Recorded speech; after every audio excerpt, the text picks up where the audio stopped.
Hi, folks. We're just getting things ready to go here, and we'll be beginning the meeting in just a couple moments.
You insert the video and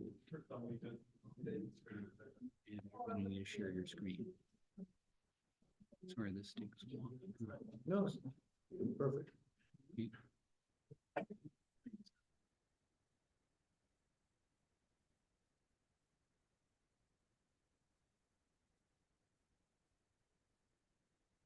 think that's it. I think you're good.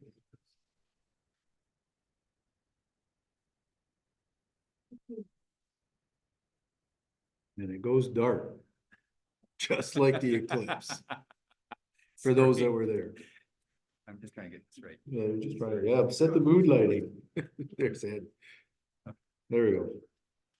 Good evening, everyone, and welcome to the RASC Winnipeg Center monthly meeting. And I'd just like to welcome everyone, both online and who's here in person, and just do a land acknowledgement. The lands from which our members and guests are joining us are located on the original lands of Anishinaabe, Cree, OJ Cree, Dakota, and Dene peoples, and on the homeland of the Métis Nation. We respect the treaties that were made on these territories. We acknowledge the harms and mistakes of the past, and we dedicate ourselves to move forward in partnership with Indigenous communities in a spirit of reconciliation and collaboration. So I'd like to welcome our first guest tonight for our beginner session, gAIL Wise, Queen and King of the Norse. Please welcome gAIL Wise.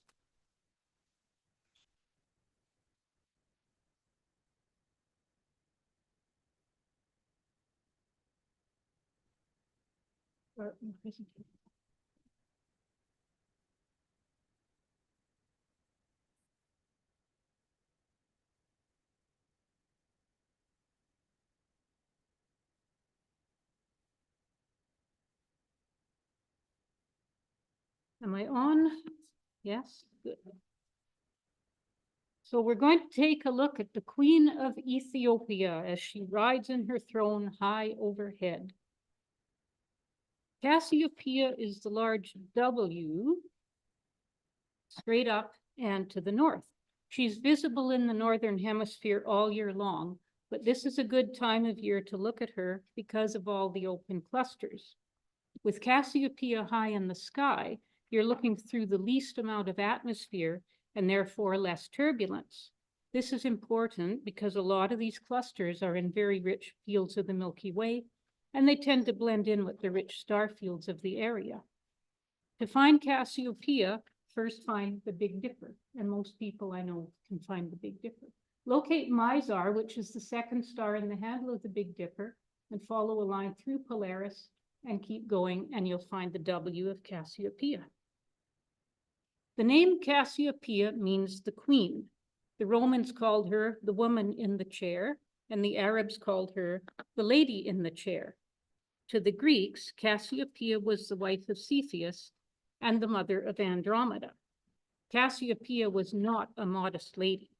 She was always getting in trouble with her boasting and bragging about how beautiful her daughter Andromeda was. One day, Cassiopeia said that Andromeda was more beautiful than the Nereids. The Nereids were the sea nymphs, the 50 charming daughters of Nereus, the wise old man of the sea. The Nereids heard Cassiopeia's remarks, and they were deeply offended, and they complained to Poseidon, the god of the sea.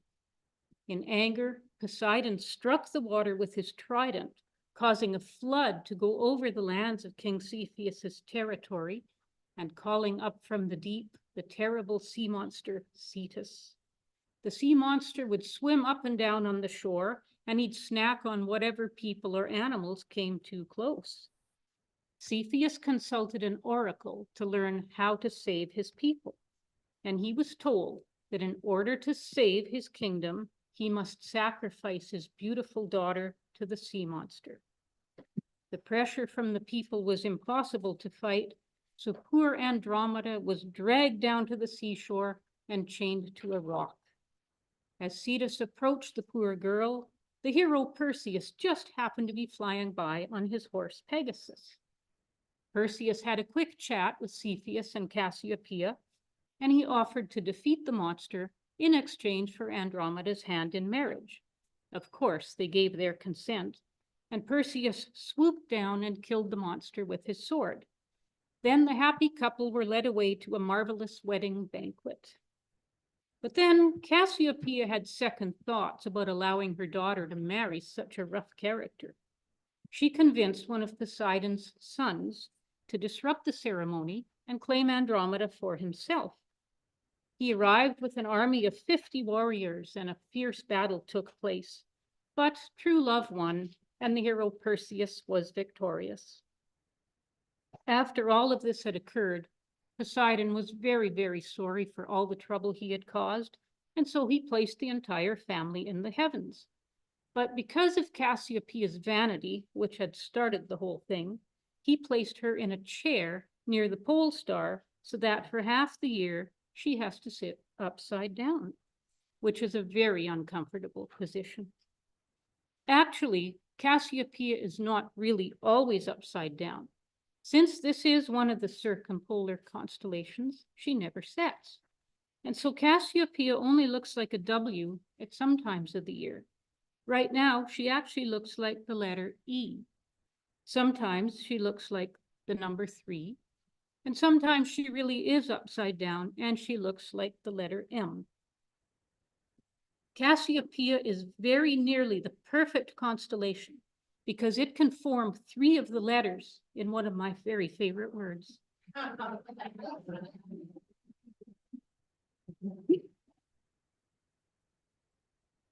Cassiopeia's brightest star is called Skadar, which is the star that you will observe for your Explore the Universe. Its magnitude is 2.2, which makes it the 69th brightest star in the sky, just in case you're keeping track. And this is the same magnitude as Polaris. It's 60 light years away from us, and it's 200 times brighter than our sun. The star is clearly orange in color, and it has a 9th magnitude companion, which is blue. This makes it an optical double, which means that the 2 stars are not physically related. There are 2 Messier objects in Cassiopeia. Both of them are open clusters. I really like open clusters, so I really like Cassiopeia because she is just loaded with them. This is because we're looking into one of the spiral arms of the Milky Way. and you only need a pair of binoculars to view all these beautiful star fields. Galactic clusters are the most common type of star cluster in the sky. They're more often called open clusters because the stars are spread out and there are open spaces in between them. They have no real center. The stars formed out of the same cloud of dust and gas, and they're all traveling in roughly the same direction. Open clusters are formed inside the disk of our galaxy, so you will find most of them along the Milky Way. But since every star we see is in the Milky Way, open clusters can be found in any part of the sky. M52 is a very rich open cluster, and it's located in a very rich field of the Milky Way. Its brightest star is 11th magnitude, and the cluster appears as a fuzzy patch in binoculars. It has about 120 stars in about 13 arc minutes, which is just under half the size of the full moon. It forms a V shape, and it's very easy to find. I want to point out, can you see the V shape? It's easier in a telescope, actually. It's very easy to find. If you just draw a line from this star to that star, follow along that line about the same distance, and there it is. M52 was discovered by our friend Charles Messier in 1774. He thought he saw some nebulosity there, but actually there is none. M103 is another open cluster, which is really easy to find. It's 8 arc minutes in diameter with 40 relatively bright stars, and its magnitude is 7.4. This is one of the furthest open clusters. It's 8,000 light years away. Its age has been estimated at 25 million years.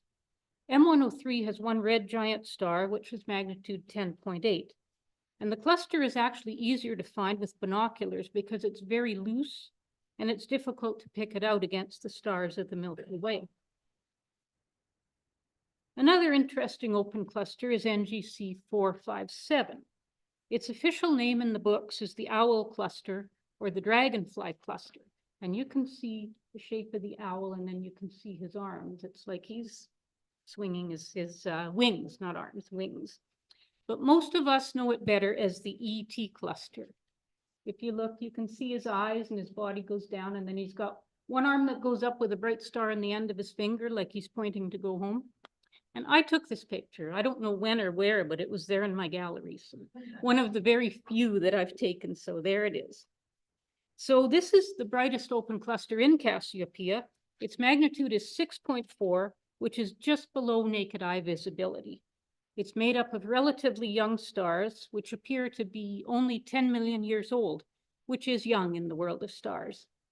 This is about 9,300 light years away from us, and it's about 30 light years across. And ET is spread over 13 arc minutes, so it's fairly big too. Now let's look at some galaxies. NGC 147 is a fairly bright galaxy. Its magnitude is 9.5. It's very large, 13 by 8 arc minutes.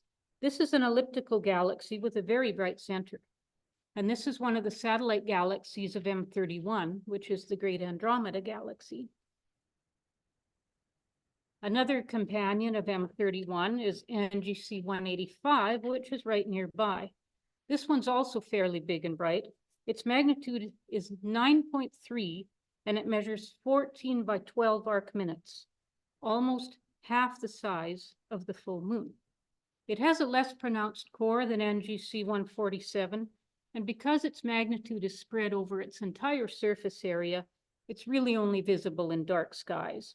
It's fairly easy to locate inside a triangle of faint stars, but you'll have to use averted vision and slowly move your telescope to pick it up. And this is how close the two of them are. This is a real picture. I did not cut and paste. And this is the triangle of stars that I said you could use to find 185. And to find 147, if you can find that star pattern, you can easily pick that one out. 35 arc minutes southwest of M52 is the Bubble Nebula, NGC 7635. This is a diffuse nebula, which is about 3 by 3.5 arc minutes, and it surrounds a 7th magnitude star. The nebula is very difficult to see because of its very low surface brightness, You'll need a hydrogen filter, but really photography is the only thing that will really pick it up. If you follow down the V of M52, you will come to NGC 7789.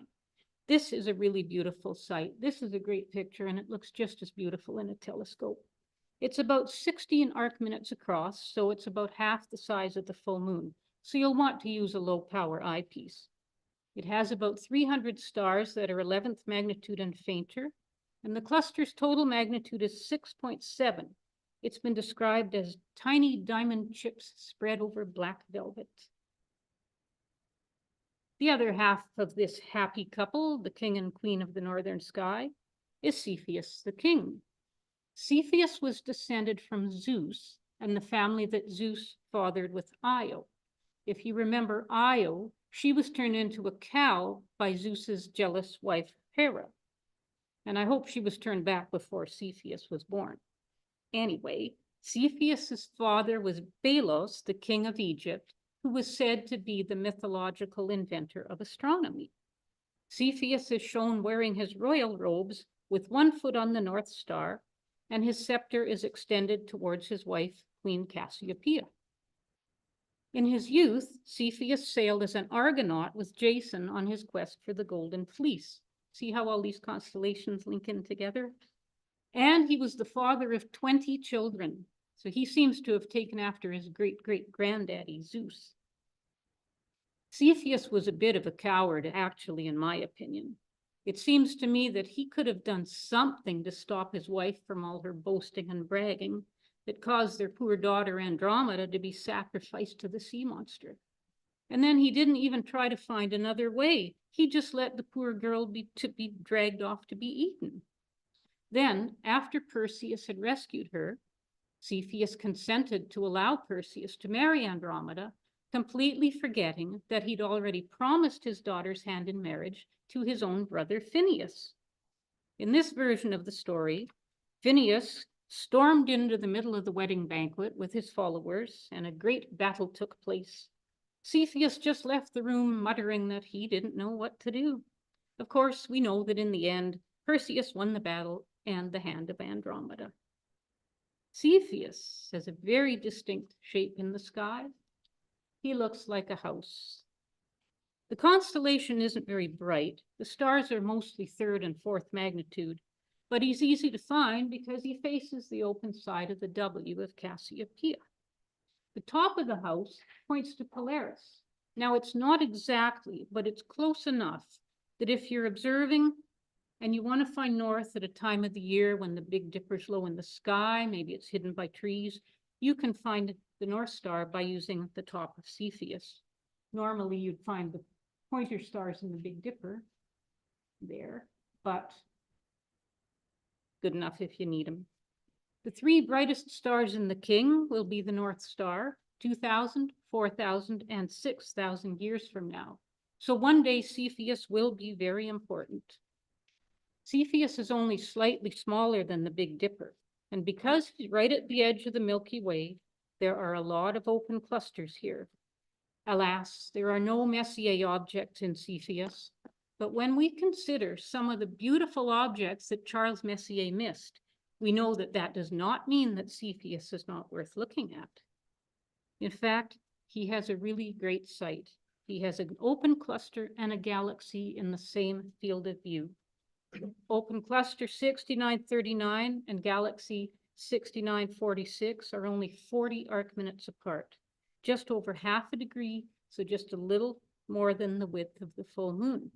I remember looking at these the first year I went to Cypress Hills. It was really dark, and it was so neat to see both of them together, which also meant that I could knock 2 objects off my finest NGC list. NGC 6939 has about 80 stars in a very rich field, and you can find it very easily. If you find these 2 stars, Theta and Eta, and imagine a triangle with the cluster, the other point of the triangle. It covers an area 8 by 8 arc minutes, and its magnitude is 7.8. And the cluster looks like a misty patch in binoculars, and a telescope will show a nice little semicircle of stars. Semicircle. The galaxy is NGC 6946. This is a face-on spiral with a small core and well-developed spiral arms. It was discovered by William Herschel in 1798, and it's quite near to us. As galaxies go, it's only 20 million light years away. It's over 70,000 light years across, and at one time it was thought to be a member of the local group, but now we know that it is not. The size of this galaxy is 13 by 8 arc minutes, so it's very big, and its magnitude is 8.8. So that sounds like it's going to be very bright, but remember, its magnitude is spread over its entire surface area, so it's very dim visually. You'll need a really big telescope and really dark skies to make out the spiral arms. I think it looks a lot like M33. And this again is how close together they are. This is a real picture. I did not cut and paste.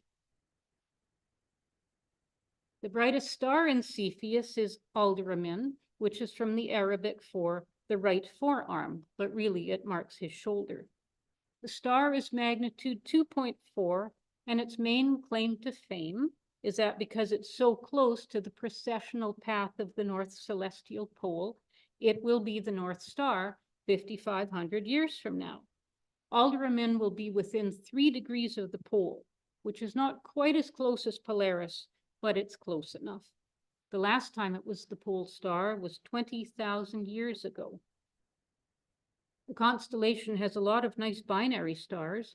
One that's on your Explore the Universe list is Delta, which is a yellow giant with a blue companion. This is actually a quadruple star system, but we see 2 of them. The magnitudes of the 2 are 3.8 and 7.5, and they're separated by 41 arc seconds, which makes it very easy to split. Delta is the most famous variable star. The yellow star varies in magnitude from 3.4 to 5.4 every 5 days, 8 hours, 47 minutes, and 31.9 seconds, to be very precise. After it reaches its maximum, it gradually gets dimmer over the next 3 days, and for the next 2 days, it gets brighter again until it reaches its maximum, and that starts all over again. Variable stars like Delta Cephei are very useful stars. By studying the period of pulsation and apparent magnitude, this has led us to a way of measuring the distance to galaxies.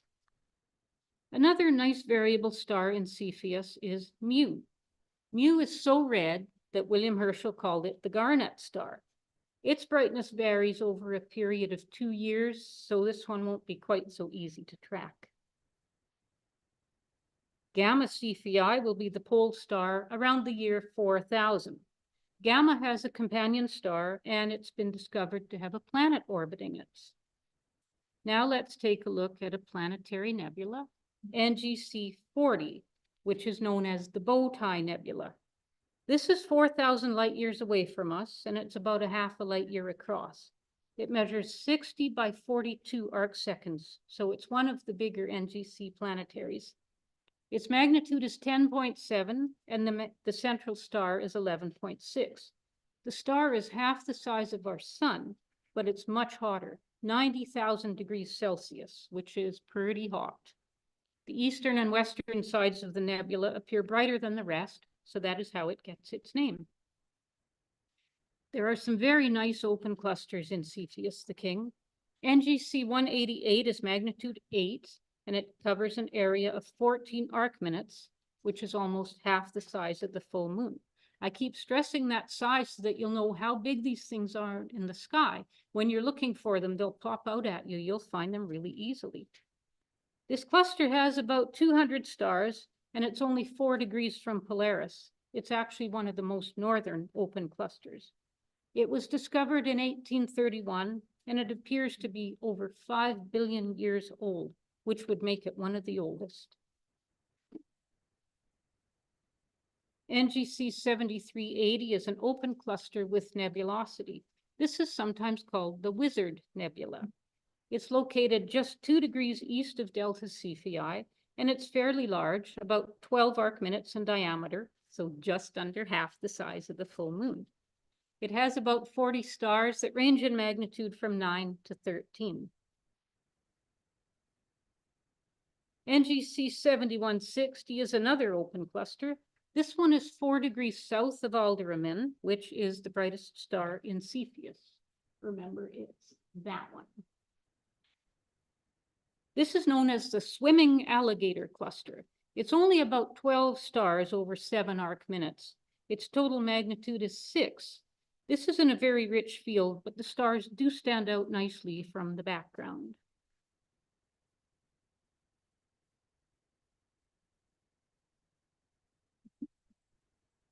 NGC 7510 is another open cluster, which is known as the Dormouse cluster. It measures only 4 arc minutes across, and its magnitude is 7.9. And this actually makes me think of Sagittarius. Can you see the little teapot shape? And it even has a spout.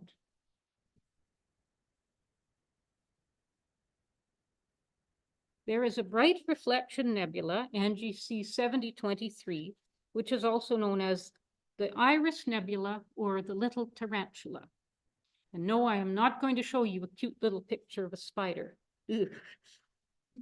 This is actually a complex mixture of reflection, emission, and dark nebulosity, which surrounds a 7.4 magnitude star. And the star is what's illuminating the reflection nebula. The star is only about 5,000 years old. The nebula measures 13 arc minutes across, so just under half the size of the full moon. And then we have galaxy NGC 6951. Its magnitude is 10.6, and it measures 3.9 by 3.5 arc minutes. It's not very big, and it's not very bright compared to the other objects in the King, but it's a nice looking galaxy, and the arms are well defined.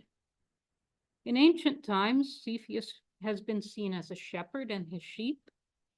It has been fire, and it's even been a gorilla.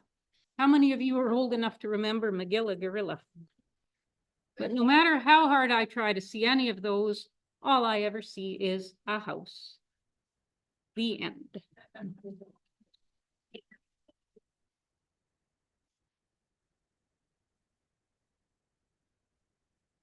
Microphone batteries are dead, so I'm going to just need to change those.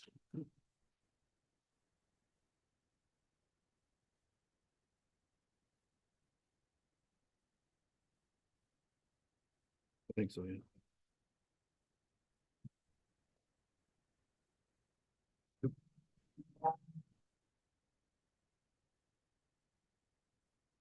Which? Oh, okay. Delete. Okay. I'll have to bring up your volume because of it. Yep.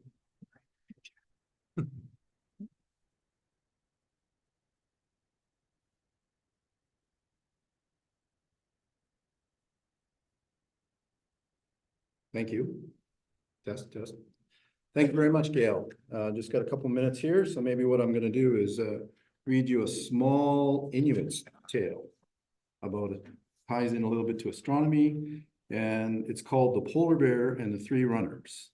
And then it says Nadjurajuk and Kimit, and then it talks about which we would know as Taurus.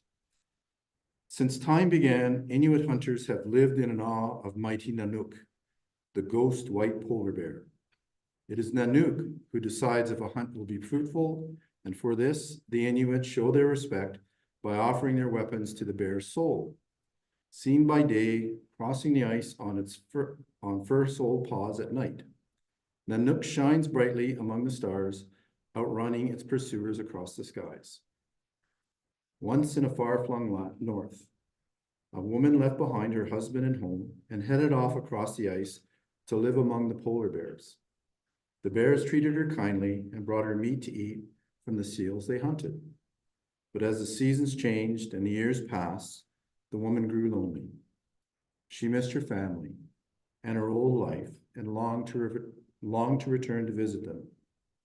Reluctantly, the bears agreed on one condition.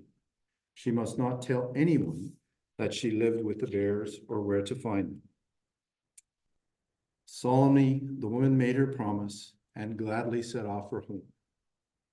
For a while, all was well, until one day, the bears spied the dread sight of hunters in the distance, racing across the snow in their dog-drawn sleds. The woman had broken her promise and brought death and danger into their midst. As the bears fled the hunter's spears, 5 slavering, spittle-flecked dogs were let loose to give chase. Breaking away, Nanook, the master of the bears, ran faster and faster across the ice, the dogs in deadly pursuit, until they reached the very edge of the world and plunged into the sky. There they appear to this day, the brightly shining star that is the bear Nanjurak, surrounded by a glittering circle of chase-hungry dogs, Kimet. Many moons and suns later, 4 hunters spotted the bear glinting in the night sky. Brave-hearted, the hunters climbed up and up until the bear was almost within reach. Quickening their pace, they began to give chase, speeding, spears ready, across the black. As they ran, one hunter dropped his mittens, which fell through the deep and dark to the ground far, far below. Really realizing that his mittens were gone, the hunter clambered back, down and down, to earth, leaving his 3 friends to continue their quest.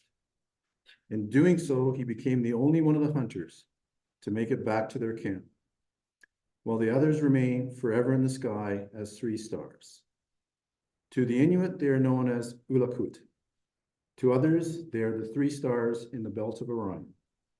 Look closely below, and you can see their star children carrying warm clothes of caribou skin for their fathers and growing cold from running across the dark night.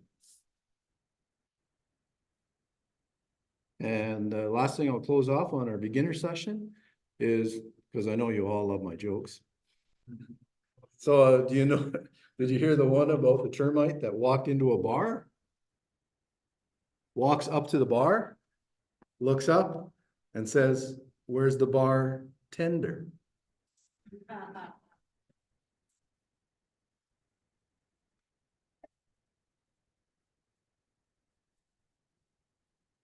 All right. Sometimes my online crew likes the joke, so. All right. So again, welcome. We'll move into our regular business portion of the meeting now. We had our beginner session already with gAIL Wise. I'm Dennis Lyons, the president of the RASC Winnipeg Center. The announcements are going to go over. There'll be a what's up, what's new, and then our main presentation by Dr. Philip Ferguson and his crew, STARLab at the U of M and CubeSat project. And then, of course, as always, after the meeting, there's a gathering over at the Pembina Boston Pizza for those who are interested. So just some announcements again, Lockhart Planetarium. Danielle, I saw you sneak in, and that's still going regularly? Yes, Wednesday, April 24th is the next one.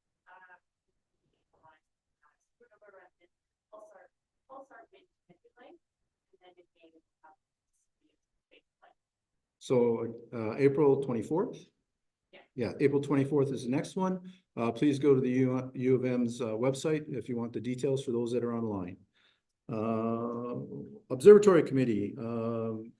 If you want information about the observatory, Dr. Michelle Boyce is our chairperson for that one. Fundraising Committee, Wing Kwong. Wing again tonight has our postcards with members' photography, astrophotography on there for sale. So if you're interested, please come on down up front at the break and purchase them and see what they're like. Telescope Loaner Program, Mike Caracas, who I believe is still traveling, and Explore the Universe. I don't see Stan Runge here tonight. So yeah, it's still traveling. So you're going to find there's a lot of members that are still traveling. I was quite surprised to see a couple of the members that I knew are away are here tonight. Spruce Woods Star Party Chair is Damon Nightshade. Damon, if you have any questions, again, that'll be the September long weekend this year, just giving lots of notice in that. If you'd care to volunteer with the committee, and that's everything from just assisting people when they get first set up to you may be more involved with some other areas of it, please see Damon if you'd like to volunteer with that committee. Workshop ideas, if you've got new workshop ideas and volunteers, please see Stan Runge. Our last one was done by James Fast, and that was on, I'm sorry, I've slipped my mind what it was. Spring telescope tune-up was the last one. So there's lots of things, and these are member events only. So if you have an idea of something you'd like to see put on for a workshop, please let us know. Ideally, contact Stan, and he'll work to try and make it happen. Solar eclipse. Just want to talk about that for briefly. The next meeting is an open meeting for everyone who took pictures to please bring them and share them at that meeting. Big shout out. We believe in doing things collaboratively. We worked with Manitoba Museum for this event at the Leaf for the local things that we did. I cannot thank enough for all the volunteers that showed up, especially it was a work day. It was a Monday, and for those that showed up, there was several members of the club I've never met that were there, because once I got there at 11 o'clock and Scott was there before that, we had no time to stop. The crowd was estimated around 3,000 people. It was very well attended, and to everybody that came out and volunteered and could, thank you very much. It was an incredible experience, and even though we had clouds, we had intermittent clouds. During the actual eclipse, people were able to see a good portion of the eclipse in Winnipeg as well. So yeah, all you show-offs elsewhere. So it was good. And again, thank you to all the volunteers that did that. So yeah, there you go.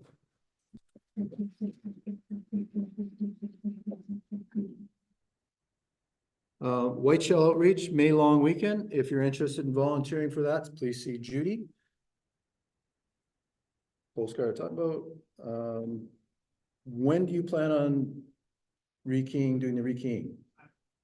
I have the new keys here and forms, so if you'd like to swap up your keys, you can do that at the break here. The observatory will be rekeyed tomorrow before the observing session, and I will be there tomorrow for the members observing session with keys as well. So if you don't have your keys here, that's fine. If you don't have keys, it's a $5 deposit, and the key will open the warm room and also the dome foyer where the toilet is. Perfect. So those online, as of tomorrow night, the observatory will be rekeyed. If you're a member, just come and exchange your key, and Scott will be there tomorrow night. And if you're new and a member, you must be a member in order to get a key. There's a $5 deposit for the key. And Science Rendezvous, Stan Runge is coordinating that. There's some information online on the website, so if you're interested in volunteering for that, please reach out to Stan Runge. And I believe that's everything. Just again, mention our primary means of communicating with the membership is through our groups.io site. This is just put up there very briefly for people who may not already see it. We get notification that you have joined the RASC Winnipeg Center, you are automatically registered into the site. You can opt out at that point if you wish. And again, the idea is that there's different sections.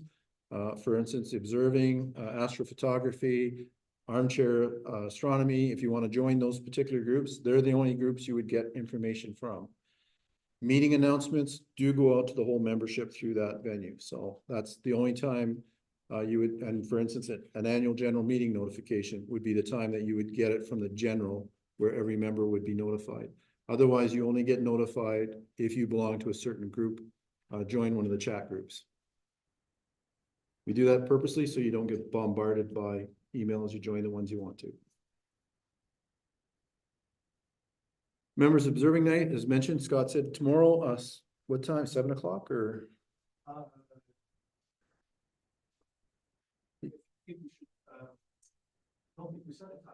Yeah.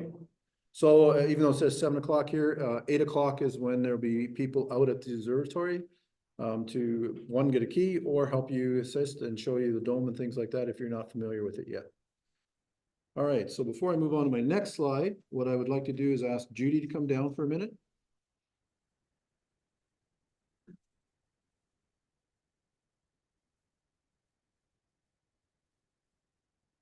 I want to make the presentation. And then I would ask Dr. Danielle Pahud to please come down. to be presented with the RASC Winnipeg Service Award.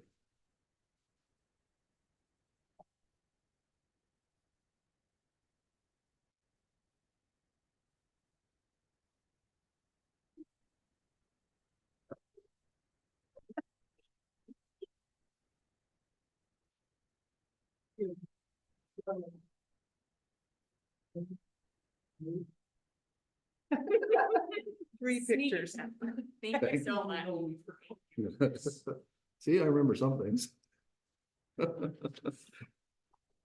And for those that don't know, at the observatory, we have large plaques that are inscribed with all the recipients of the awards that we do give out in the local center. Again, congratulations, Danielle. I would like to introduce Bryan Stach to come on up and to do his What's Up presentation. Please welcome Bryan Stach.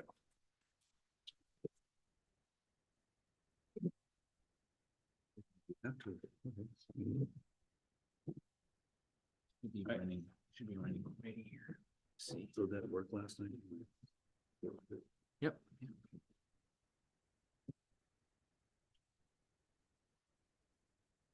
Okay, can everyone hear me? Okay, so I'm going to talk about what's up for this month. For starters, we have, of course, the crescent moon that just happened a few days ago.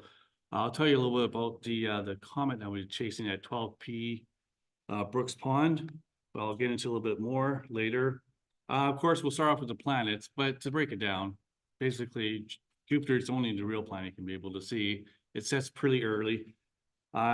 It says here 10 p.m., but it's actually a little later than that. I should be checking my facts against what's actually out there. So basically, Jupiter is the only planet we're able to see this month. Okay, for April events, not much is really happening here other than we had the partial solar eclipse. We do have the lunar meteor shower, but of course we have a full moon. I'll talk a little bit about that later. I am going to extend a little bit into May because we do have another meteor shower, and those two meteor showers tend to overlap. So there's a greater chance of seeing something happening. Okay, so we got the phases of the moon. Of course, on April 8th, it was the full moon. I mean, the new moon, sorry. And then a couple of weeks after that, we'll have the full moon. But I thought it'd be easier to break it down. I guess this is the laser point.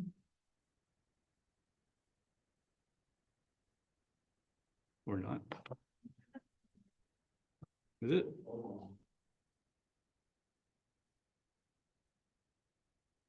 Okay, I see it now. Okay, thank you. Okay.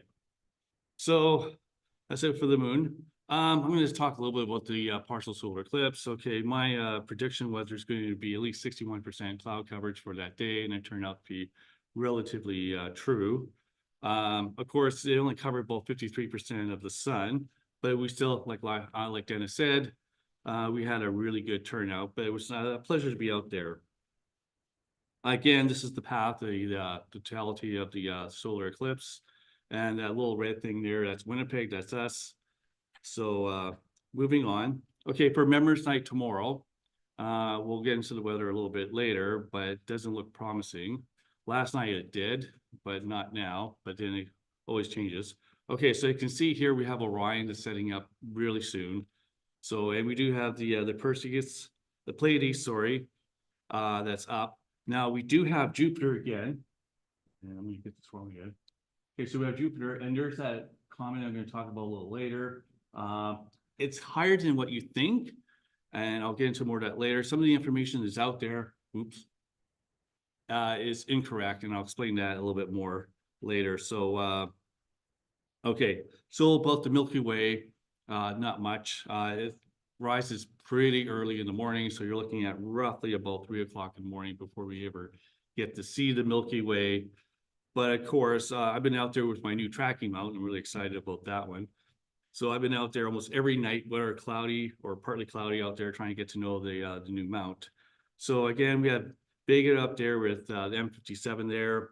And of course we have, well, we do have the Perseus, but M31, but that's pretty early, as we can see here.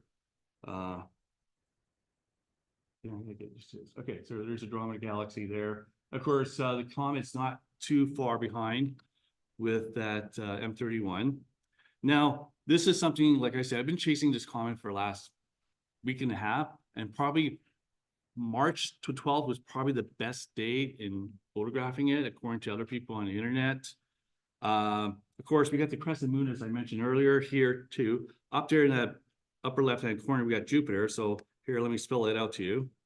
So we got the moon right about there. It's a crescent moon. It's really nice, and it happened for the next couple of days. Of course, we have Jupiter, and of course, the comet 12P, Pons Brook, right about there. And what I'm going to stress about, because on some apps, it shows that it's below the horizon, whereas some settings set around 10:30. Well, this is like, well, 10 o'clock. So it's going to set later than 10:30. So it's not naked eye. You're going to probably need a tracking mode if you want to get a really good detail out of it, but it's there. So now about the meteor shower, lyric meteor shower that we're having on April the 23rd. Of course, we have the full moon, so it's not going to happen. So it'd be too much of a bright sky to have it. But it overlaps with another meteor shower, as I mentioned earlier.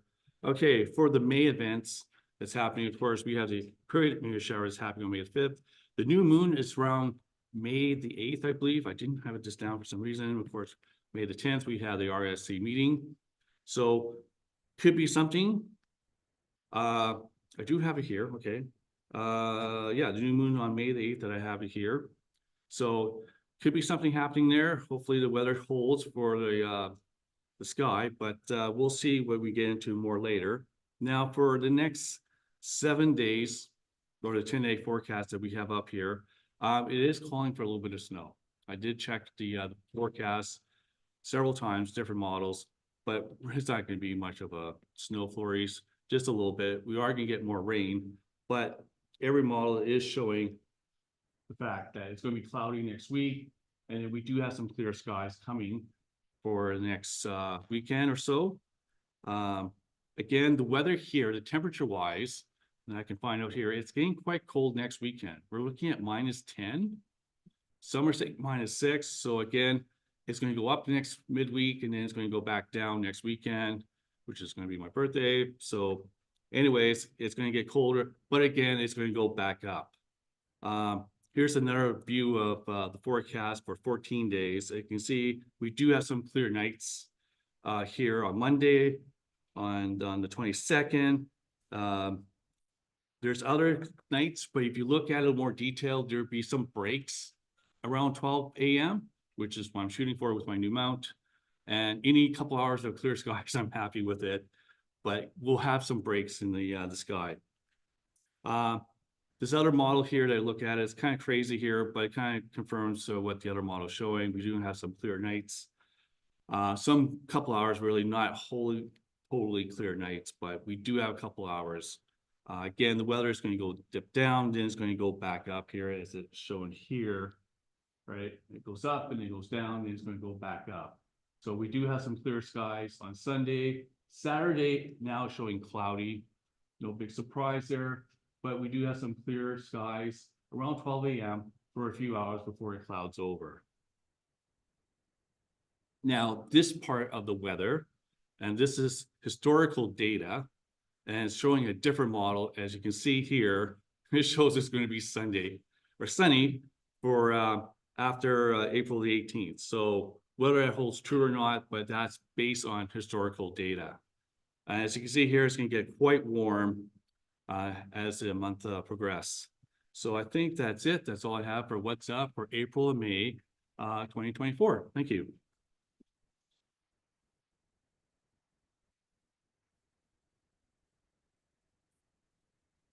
Thank you, Bryan. And now our next presenter is just coming down. It will be Danielle Pahud to tell us about what's new. Please welcome Danielle Pahud. I finished the presentation with my thumb drive. So I can. Okay.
$60 on mirrors and lenses.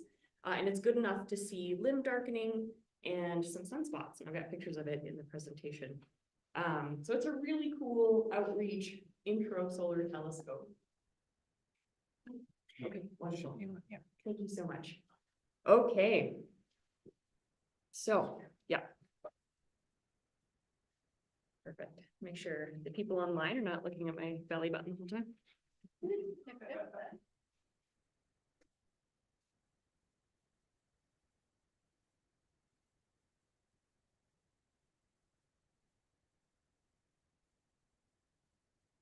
Oh, somebody said online is muted. In the comments? Can you hear now? Can you hear now, people online? Yes. Oh, No, it should be or maybe, on. maybe they mean they're muted. They can't, I can't hear them. Should be on. No, they can hear you. They can hear me? Okay, Good. great. Sorry. I probably misunderstood. Okay, all right. So what's new? So I've got three sort of stories. What's new, and then what's old is new again. I'm getting old enough to have things that were very popular when I was in high school come back into fashion, like bell bottoms. And I vividly remember being in high school and my mom being mortified that bell bottoms were back, and I'm now at that age. So I think I'm starting to get nostalgic for things. But I've got some U of M headlines, the new solar telescope, which I'll show you pictures of. And then one of the things that's exciting me right now is that Harvard is digitizing all of their glass plates. So I'm going to talk about that. All right, the first thing is that some U of M folk made it to Astronomy Picture of the Day, APOD. So this image is a composite of telescope images and ground-based images from NASA, the European Space Agency, USAF, and the NSF. The processing was by Dr. Gilles Ferrand, who is an adjunct professor in our department, Dr. J.N. English, and one of R.A. Fesson, who I don't know, and one of our students, Cole. And so this is a supernova remnant from 1181 Common Era. The text in the Astronomy Picture of the Day is as follows. So what created this unusual celestial firework? The nebula, dubbed PA30, appears in the same sky direction now as a bright guest star did in the year 1181. Although PA30's filaments look similar to that created by a nova and a planetary nebula, some astronomers now propose that it was created by a rare type of supernova, a thermonuclear type 1AX, and so is also named SN 1181. In this model, the supernova was not the result of the detonation of a single star, but rather a blast that occurred when two white dwarfs spiraled together and merged. The blue dot, kind of cyan, at the very center, is hypothesized to be a zombie star, the remnant white dwarf that somehow survived this supernova level explosion. The featured images combine images and data obtained with infrared, WISE, visible, MDM pan-stars, and X-ray Chandra telescopes, and future observations will tell us more. So this was a fun image to make the news, and Dr. Gilles Ferrand is, I hear, giving a talk on this object in December. So shameless plug for him there. That last slide was the different wavelengths, which I mentioned. So I have heard incredible things about the eclipse viewing party that the RASC hosted with the Manitoba Museum at Assiniboine Park and the Leaf, so congratulations. The U of M tried to have an effort as well, and the University of Winnipeg. And I think cumulatively we had thousands of people out and experiencing awe and wonder at a celestial event, which is really wonderful. At the U of M, we had a few thousand students come, which was really fun. And some really great images were captured. And so this is an image by Werner Enns. who's a senior scholar in our department, who got very lucky with timing. So this is a crow flying in front of his. Oh, good. Okay, so this is a crow flying in front of an eclipse, and you can see the sunspots and some of the breaks in the clouds. This is this telescope in action, and Dr. Danielle manning it. You can get a sense of the crowd in front of the greenhouse on campus. He had his telescope on a tracking mount, which worked really well. Here are some images of the telescope in action. The center one is our view of the eclipse. The contrast, as you can tell, is not great due to the clouds. This was the image on your left is the Friday before, where I was practicing in the parking lot. Much better. And the image on the right is through my office window. So you can do astronomy indoors now, which is pretty great.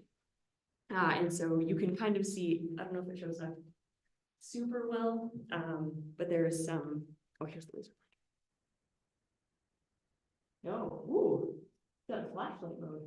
Okay, so there's a sunspot area right there. Sorry, mind anybody? Okay, and then the last thing I'd like to talk about is a century of sky digitized. And this is based off of an article by Ariel Frommer, which was published in Sky and Telescope on April 2nd.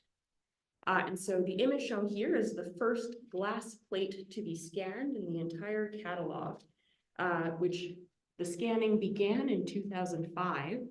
And this region is Rho Ophiuchus, which is a star-forming complex. All right, so the project is to scan a century's worth of glass slides and digitize them so that we can have images more akin to those of modern astronomy, and we can use them to compare and contrast or to merge. And so the photographic plate stacks at the Harvard-Smithsonian Center for Astrophysics and the Harvard College Observatory, they have more than 600,000 historical glass plates. 400,000 of these are direct images, and all of the direct images have been scanned. So they have 1.2 petabytes of data. So the effort is by, I was gonna try and find a list of the team, and it turns out it's scores of people. So it's lots and lots of people that have contributed to the effort. But it started in 2005. It takes about 85 seconds per plate to scan. Since then, there's been a pandemic and lots of other things, which I'm sure have complicated the effort. But the scanner is custom built for the effort. It scans the amount of light that passes through the glass plate. It measures the position very, very accurately in each tiny region. The images will be available in a database on DASH's website. And DASH is an acronym that stands for Digitized Access. They just skip over the 2A, and then Sky Century at Harvard. And the very last plate was scanned March 28th, 2024. All right, so why scan everything? We have bigger, better, higher resolution telescopes that don't have to look through the atmosphere. Why scan it? Most of our new modern telescopes don't look back over 100 years. And so if we're looking for time-dependent phenomena, then looking at the past, even though 150 years is not very long on astronomical timescales, there are phenomena that we can probe with those sorts of timescales. So it gives us unprecedented access to a century worth of data. It enables time domain astrophysics and long timeline analysis. I put the quotes on long are mine. Some phenomena do occur on a 100-year timescale, things like X-ray binaries and quasars, or quasar evolution. This is an image of from the Orion region on a glass plate. So another reason for why we do it, it's a really interesting history capsule. So it sort of highlights the history of early photography and daguerreotypes. It has the discovery plate of the Horsehead Nebula. It has the oldest known photo of a comet. And it also preserves the women's contributions to astronomy. And so between the 1880s and the 1950s, there were 146 women that contributed to astrophysics at the Harvard College Observatory. These are women whose names hopefully many of you know, but Annie Jump Cannon, who is responsible for the spectral types of stars. So the fact that you have O, B, A, G, F, K, M, that's Annie Jump Cannon. She determined that. Henrietta Swan Leavitt found the relationship between variable stars and their luminosity, which allowed us to measure distances in the galaxy and in the universe.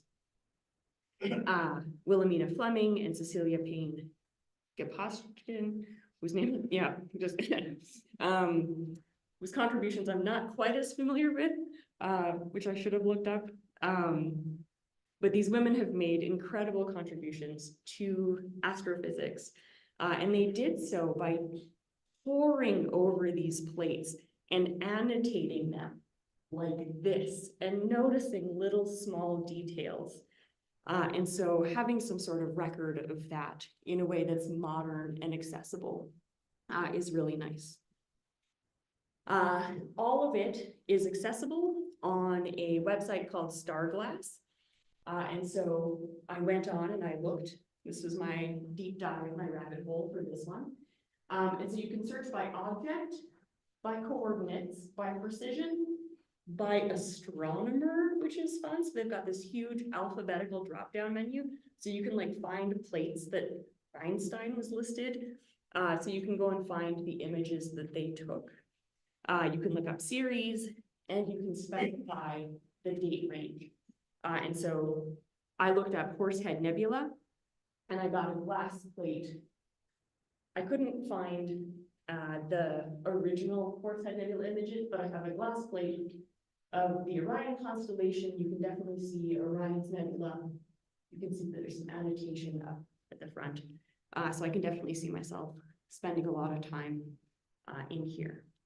And so that's what's old and new again. Thanks very much, everybody.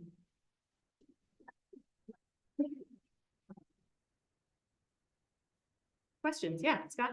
Does the U of M still have the prints of the Harvard Sky Survey? Yes. So that room in the science center, or did they? So fun anecdote. Sometimes I learn about how bad the transition was. And so like 3 years into my career here, somebody is like, do you want these? And they just kind of stack this high of the plates. And they're like, because we're cleaning out this room and we don't know who to give them to. And I was like, yeah, we're keeping those. So we have those, yeah. We have some little glass slides, which I'm also going to try and preserve. Yeah. So all sorts of fun things.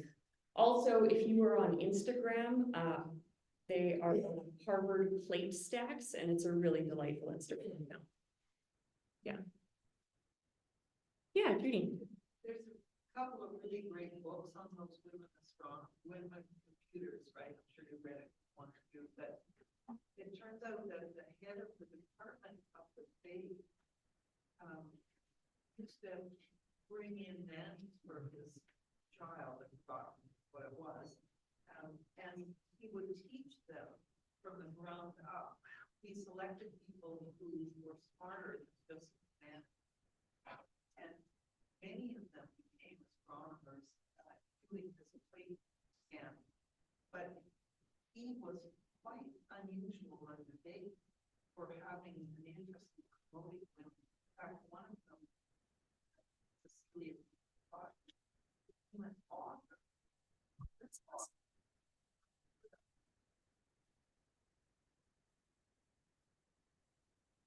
That's incredible. Thank you. I'm not sure if everybody heard, but Judy had some interesting tidbits, so find her after. Okay, and I'm noticing some comments in the chat here. Oh, they're mostly Scott. Yeah. Perfect. Okay, great. All right, thank you. Thank you, Danielle.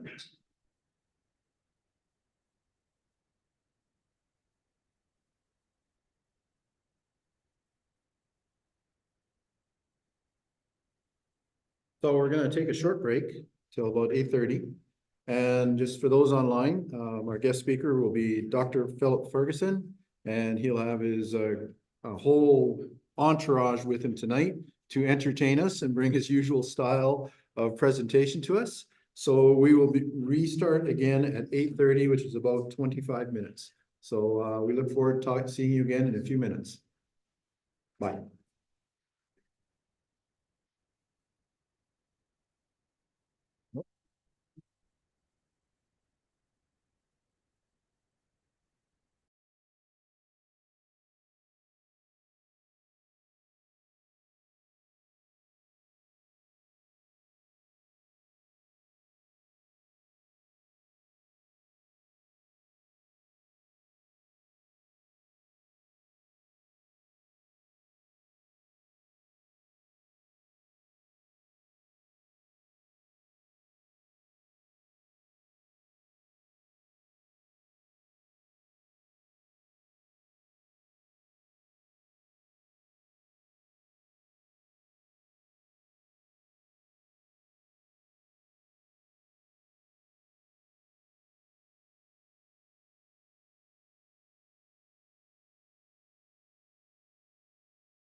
Hey, Ethan, either. Come on over here. So, hey, Another minute. yeah, all good, all good.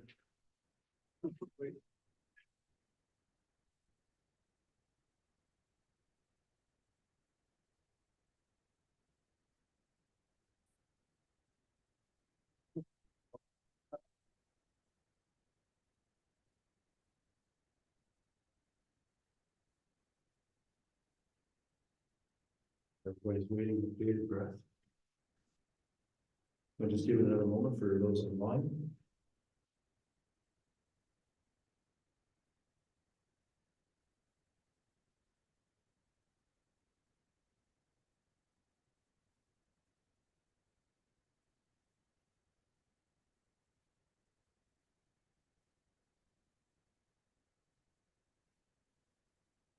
And for Judy's sake, I won't tell another joke.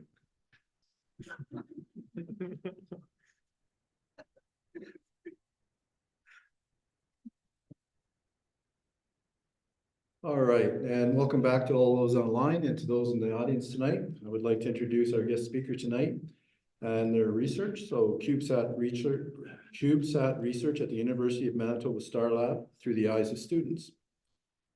Tonight's talk will provide an overview of the past, current, and future CubeSat missions being developed by the Space Technology and Advanced Research Lab, STARLab, at the University of Manitoba.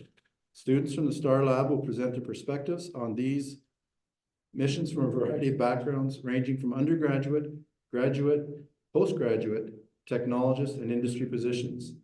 These CubeSat missions are improving access to space for Manitoba and Canada while simultaneously building capacity by training the next generation of space scientists and engineers. Please welcome Dr. Phil and his team. You want me to put that up? Oh, you should, yeah. Yeah. That way the audience can hear you. Okay, That's awesome. sounds good. All right. Get this somewhere, maybe just attach it to my beard. Okay, how's that? Is that good? I'll use my professor voice too. I'll just project also. So yeah, so thanks very much. I'm super happy to be here. I always love coming and chatting with this crowd. I like to come and kind of learn something myself too. So thanks very much for teaching us about the stars in the sky and all the stuff that's happening around us. So at the STARLab, I like to say we're making space. We're making space for lots of different kinds of things. We're making space for communities. We're making space for education. We're making space for accessibility. And I think we're really making space for people. We have never been in a better time ever when it comes to access to space. SpaceX right now, just SpaceX alone is on track to launch over 130 rockets just this year. Last year, they broke all kinds of records by launching 98, and we are already going to eclipse that record. It's incredible. So, but us at the STARLab, we see it as our job to make use of that amazing launch access that we have now so that people that actually need access to space get it. And those people have traditionally not had access to space, unfortunately. Space traditionally has taken hundreds of millions of dollars in order to get things into space. We've had to wait decades to build spacecraft. And communities in the North or small research groups or small companies just have not been able to play in that sandbox. Until now, we're starting to really challenge what it means to build a satellite. We don't have to build satellites that look like the size of school buses or cars or space stations anymore. We're literally building satellites that are exactly this size right now. And we're putting them in space, and they're doing real space science. And people are building entire companies around satellites that are exactly this big. And so we like to think that at the STARLab, what we're trying to do is making space accessible for the people that actually need it. So like, for instance, Indigenous communities or Inuit communities in the North who are seeing climate change happening at a rate 4 times faster than everywhere else in the world. These are people that legitimately need Earth remote sensing, and up until now haven't really had access to it. So we're trying to do that. So we're going to talk a little bit about some of the work that we do at the Space Technology Advanced Research Lab. And I brought maybe about a quarter of my students today to talk about their perspectives on that. But before I kind of turn it over to my students, I just want to talk a little bit about some of the satellites that we have in space now, some that we're building right now, and then we're going to get some perspective. So when we talk about satellites, we often think of the giant satellites, the ones that are about the size of rhinos. If you've seen pictures from the venerable RadarSat satellites that we build here in Canada, we're world renowned for our radar satellites in Canada. Yeah, about the size and weight of a rhinoceros, but the trend these days in the global satellite market is to make them smaller and smaller so that we can get many, many more on a single rocket. And so the satellites that we're building now are these CubeSats. They're about the size and weight of a duck. And that's a lot smaller than a rhino. But we can do amazing things with these small satellites, even though our counterparts are quite a bit bigger. So just to give you some idea, the GPS type satellites, that's the ones that you see on the left there. The RadarSat constellation mission satellites, which many of you know were built right here in Winnipeg by Magellan Aerospace. That picture was taken in Winnipeg there in the middle. That's a RadarSat constellation mission satellite. One of the first satellites I ever worked on was a space telescope named NEOSat. And its predecessor was MOST, that I actually cut my teeth on learning how to control spacecraft. Many of you have probably seen some of the images from the Canada's first space telescope, which was MOST. And then here we are at the kickoff of our very first ever CubeSat mission here at the University of Manitoba with one of our astronauts, Jenny Sadie-Gibbons, came to kick off that. And that's me with a much smaller beard back then. It doesn't tend to get too much smaller. So our first CubeSat ever was IRIS. We started it when we started. It was called Manitoba Sat 1. We were working very closely with schools around Winnipeg, in Winnipeg, and outside of Winnipeg. And we actually had the Stonewall School in the Interlake School Division built and designed and built part of that satellite. It was a small sundial that told us the direction that the sun was shining on a little plate of rocks. And these were space rocks that came from different asteroids or micrometeoroids that had found their way to Earth. There were a couple of moon rocks in there from the Apollo program. And we were interested to find out, how does space radiation change the way those rocks look after certain periods of time? And so, of course, the reason for that is because when we look at asteroids and planets, we're seeing them after they have been exposed to space radiation for a long time. And at the time that we launched IRIS, we were still waiting for some space rocks to come back from OSIRIS-REx when it went down and scooped up some of these rocks from asteroids. And so we were working with the NASA team. We were working with Professor Ed Clutis from the University of Winnipeg, who I think if he doesn't already, he will shortly have some of those rocks that came back from OSIRIS-REx. And we wanted to understand what may have happened to those rocks during the journey back. And so that's what IRIS was doing. It was the first ever CubeSat to be launched out of, to be built here at the University of Manitoba. We launched it last summer on a Falcon 9 rocket. It went to the space station. The astronauts took it out, and they really just threw our satellite out the window. And you can see there it goes right here on the bottom right. That's us getting punted out of one of their little deployers. We're super happy to have the satellite. I'll be perfectly honest. Did it work exactly the way we wanted it to? No. It didn't, right? But we learned a lot. We were able to get some data from it, we think. And we've learned kind of how some of the things that worked really, really well, some of the things that didn't work really well. And we are happily working on 2 more satellites right now that I'm happy to tell you about now. So our second one, and we're building it right now with this team you see here, times about 4.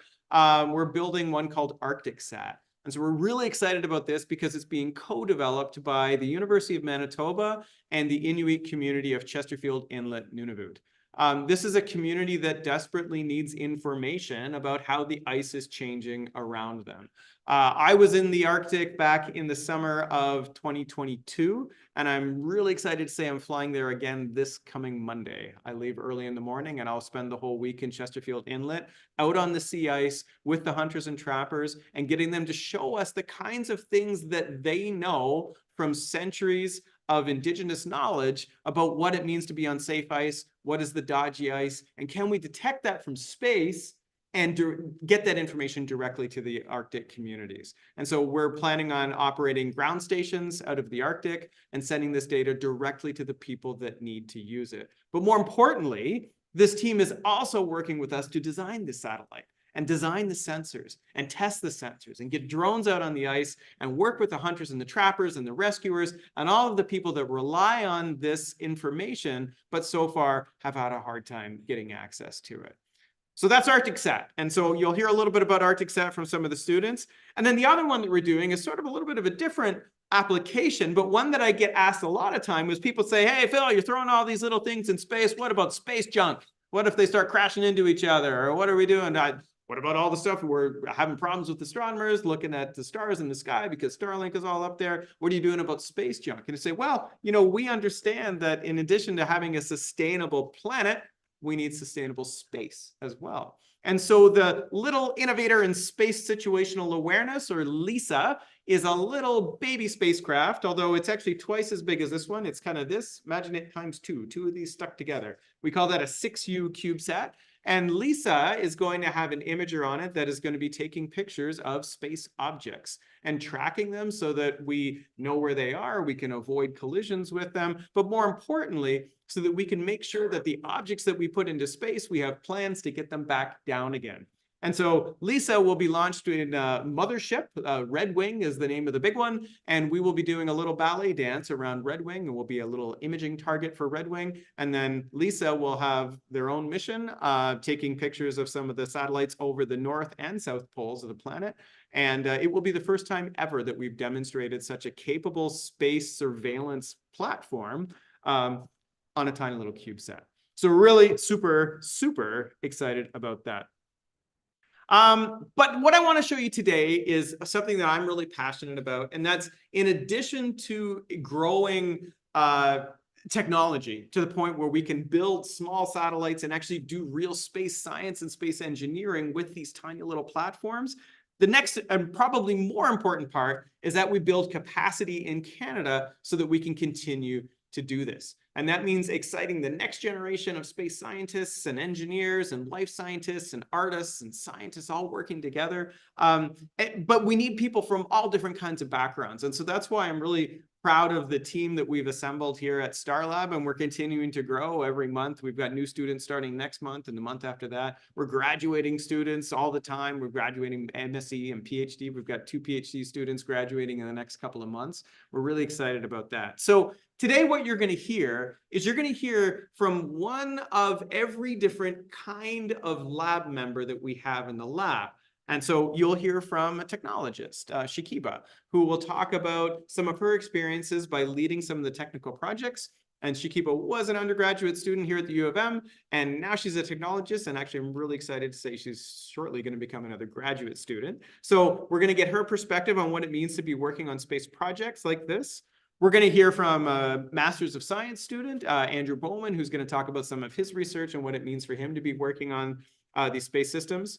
We're going to hear from an undergraduate student, Brendan. Brendan is going to be our undergraduate student. Who's going to talk about some of the work that he did as an undergraduate student, and now he also is transitioning into a graduate student. We have a PhD student in Yuja who used to be an undergrad and then a master's and now a PhD student. We have an Indigenous researcher, Ethan, that is doing a lot of work with us, and I'm really excited to say he's going to be working at the Canadian Space Agency this summer as well. And so I do a lot of work, of course, with the Indigenous communities that I work with. It's important to me that we have many different Indigenous perspectives on our team, and so Ethan is going to speak to that. We have an industrial co-op student as well. So I have an industrial research chair with Magellan Aerospace, and we like to say that we're blurring the line between industry and academia. And that doesn't mean that we in academia are just kind of industry shills, and it doesn't mean that all the people in industry are, researchers that are all constantly doing science projects, which is sort of a bad word in industry, but we try to find ways to work together. So I like to say that in my lab, we help Magellan with their day-to-day problems. We help them get ready for the next thing they're going to do in 5 years, and we're looking 20 years down the road so that they're ready with the next greatest technology. So we have this great partnership with Magellan where we send co-op students to Magellan for a while. They come back, they finish their degrees, and ultimately, usually, sometimes they end up working at Magellan. I think last count, there are 7 full-time employees at Magellan right now that came directly from STARLab. So we're really excited about that. And we'll hear from a postdoctoral researcher as well, one of my postdocs, Sajjad, talking about the leadership and mentorship that he provides to the students and how that's also helping him with his own research. So I've blabbed on for a long time. You guys all ready? All right. Sounds good. So we're gonna have to do a little bit of microphone swap, and I think we're starting with Shakiba. So take it away, Shakiba. You. Okay. Okay, can you guys hear me? Yep. Awesome. Okay, so my name is Shakiba. As Phil mentioned, I did my undergraduate studies here in University of Manitoba in computer engineering. I've started working at Phil's lab, STARLab, for almost a year, not quite yet there, as a technologist, and hopefully very soon in September, I will start getting my Master's of Science degree in mechanical engineering under supervision of Dr. Ferguson, and hopefully that goes well for me. Starting as a technologist in Phil's lab, one of the very first things that one of the very first things that I learned at STARLab was to expect to learn something new every single day. Within only 2 months of me working in STARLab, I had to learn how to operate a scissor lift and get my followers training so that I can connect 32 cameras in a drone testing facility that we have near Winnipeg's airport in Cube Street. With the help of our other technologist, Mitesh.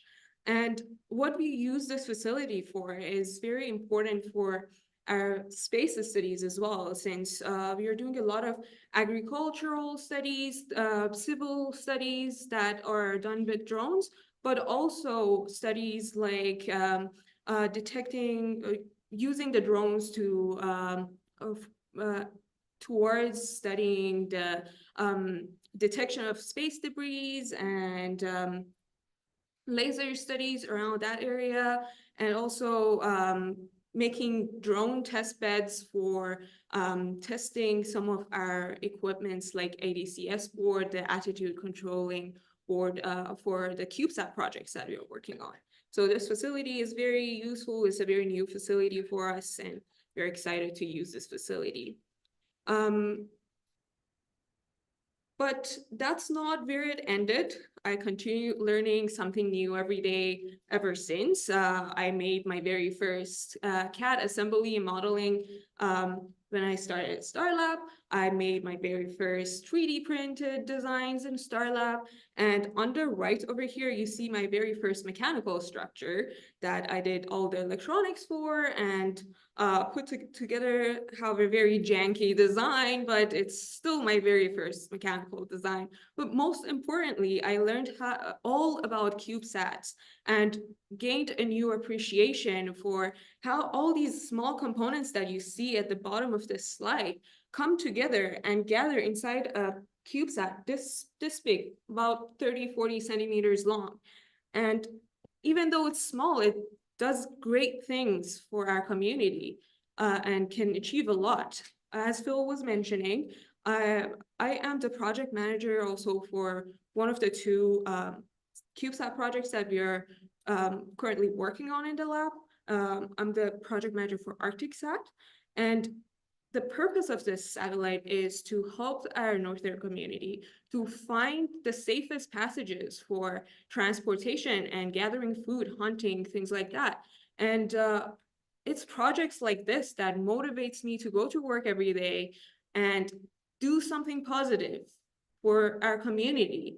And this is why I have chosen, I haven't even been in STARLab for 1 year, but in this short amount of time, I have chosen to do my Master's of Science degree in mechanical engineering under supervision of Dr. Ferguson in STARLab, even though my background is not in mechanical engineering, because I know that we are doing great things for our community in this lab.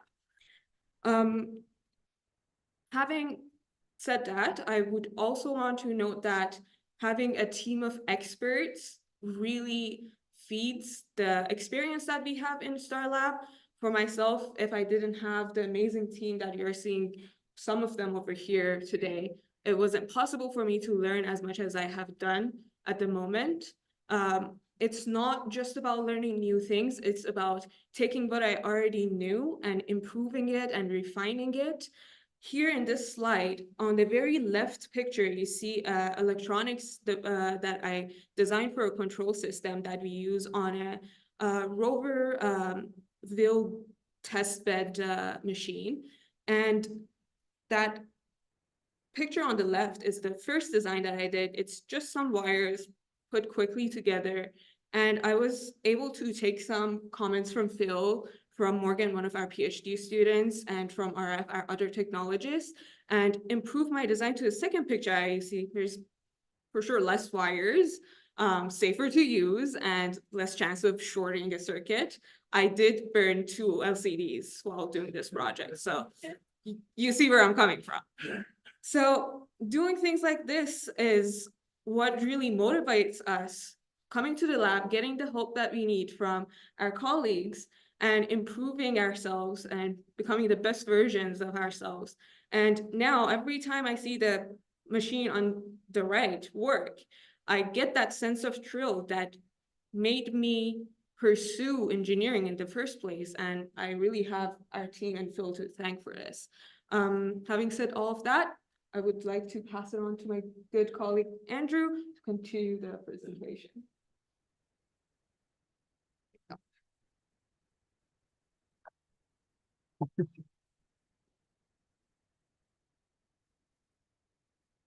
Thank you, Shakiba. I'm Andrew, like Shakiba. I did my Bachelor of Science in Engineering at this university at U of M, but I did mine in mechanical engineering, and now I'm doing my master's degree also in mechanical engineering in STARLab.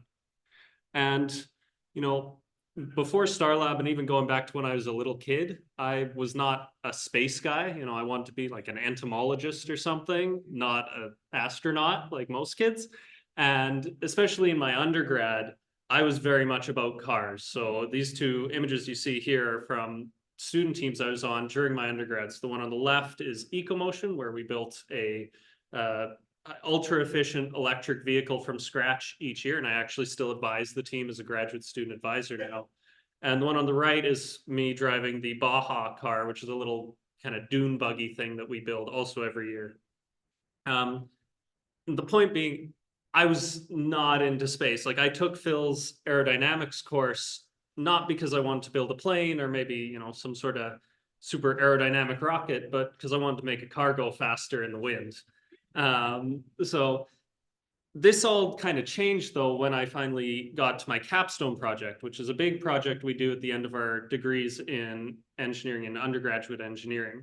This is an industry partnered project, and my industry partner for my group was Magellan Aerospace. And the project was working on a hold down and release mechanism for a lunar probe that they were working on. So looking at how to interface it with a Falcon 9 rocket and how to actually, you know, spit it out towards the moon once we got there. And that kind of turned everything, maybe not 180 degrees, because I'm still, you know, still in mechanical engineering, but at least 90 degrees off away from cars and into space. And so that inspired me to go, hey, that Phil guy makes satellites and does space stuff. So I'll talk to him about a master's degree. And here I am now. About a month and a half into that master's degree just last year, our old project manager for the Iris CubeSat was actually taking on one of those Magellan positions. So she wasn't quite done her master's degree yet, but she was starting to work and is still working there in their ADCS department. And so we need a new project manager. And I guess I was doing the least work in the lab at the time. So Phil said, hey, you're going to do it now, which was a pretty deep goal to throw me in, you know, a month after graduating from undergrad. But it was a great learning experience for me because I had led those student teams before. Like for EcoMotion, that electric vehicle, I had gone from, you know, my first year as just a wee little grunt turning a wrench all the way up to the team lead in my final year. So I had experience leading some smaller student teams, but nothing as big or professional or diverse as the project team we had for Iris. So it was great to experience, you know, something a little, I shouldn't say real, but a little more real than just a student, you know, club.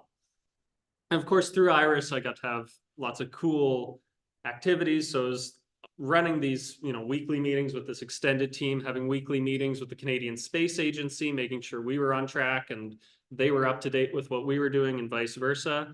And then even some travel. So the image you see on this slide, which is similar to another one that Phil showed, was our IRIS CubeSat at the integration event at the Canadian Space Agency, where we basically flew off to Montreal with our little CubeSat in a carry-on suitcase and handed it off, put the finishing touches on and handed it off to the Canadian Space Agency so they could launch it into space.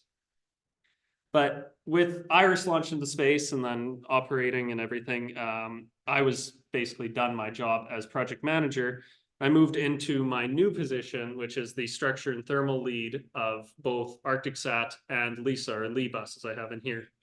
And this image in the center is ArcticSat. It's a more recent render than whatever I last sent, Phil. So sorry about that. I made this last week, didn't get it to you in time. And then the one on the rightmost is LISA with its full large solar array deployed.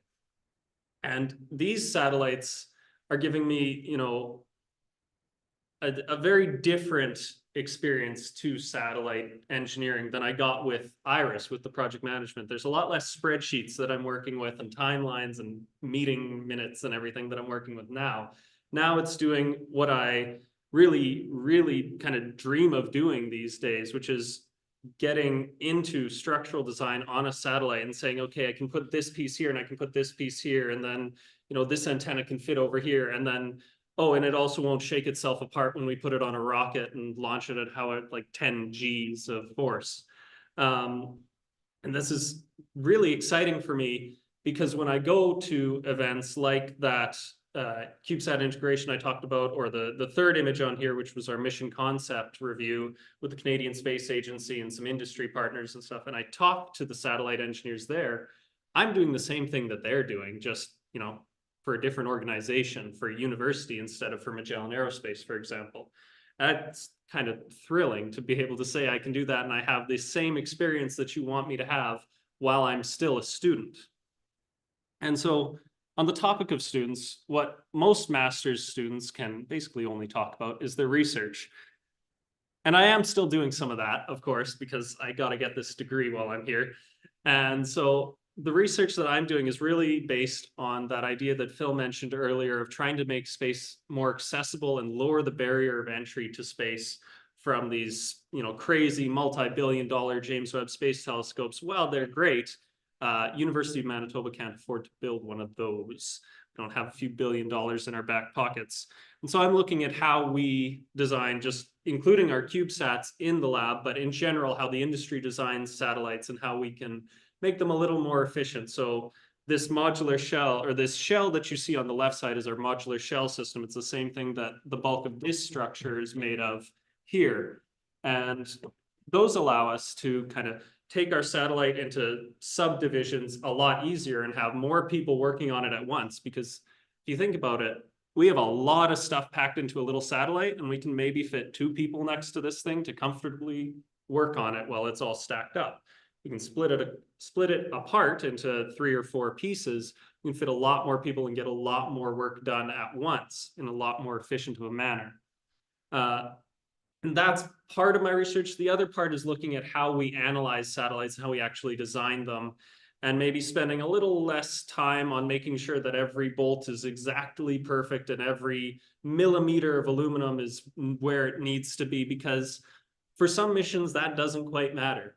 And so looking at how we can kind of relax on our analysis and still do things safely and reliably without spending, again, billions of dollars paying engineers to do math, which I know, I guess I'm kind of kneecapping my my future prospects there, but yeah. And it's the other thing I want to touch on with my research, I guess, is that I have a lot of friends who are doing master's degrees in mechanical engineering, both at this university and at others across Canada and in the States. And most of them, when I talk to them, it's like, yeah, I'm doing my research and I'll do these tests and the data will end up in the back of a textbook one day or in a table somewhere in a report, but I can't really see how I'm going to use this in industry.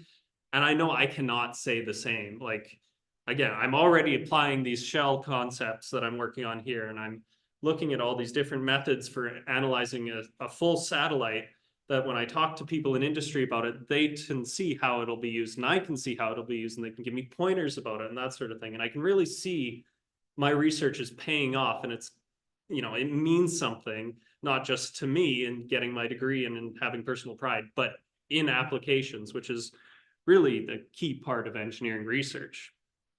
And so I guess with that, I'll pass it off to Brendan.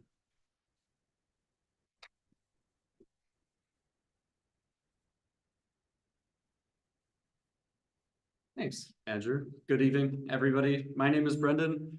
I'm graduating from computer engineering here at the University of Manitoba. And actually, I start my last set of final exams tomorrow afternoon. I have a minor in computer science, and I'm starting my master's with Phil at the University of Manitoba in September. I was a flight software developer for our previous satellite mission, IRIS, and I'm currently the flight software lead for our next 2 satellite missions. But what do I do outside of my professional life, outside of campus? I'm the software lead for an electric race car. I'm also the test driver, that picture there. I'm a photographer. I love motorcycles. I love all things technology.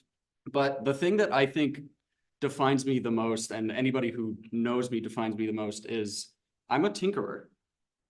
I really like to work with my hands, and I want to highlight that this is becoming more of a thing in the space industry. I like seeing the direct output of what I'm implementing in code and seeing how it connects to the rest of the world. And a lot of that comes from my curiosity. My mom loves to tell stories of me in the living room taking apart TV remotes or taking apart the toaster just to see how it works inside, and remembers me begging her to take me down to Tip Top Electronics to buy some electric components to build a project that I really wanted to work on.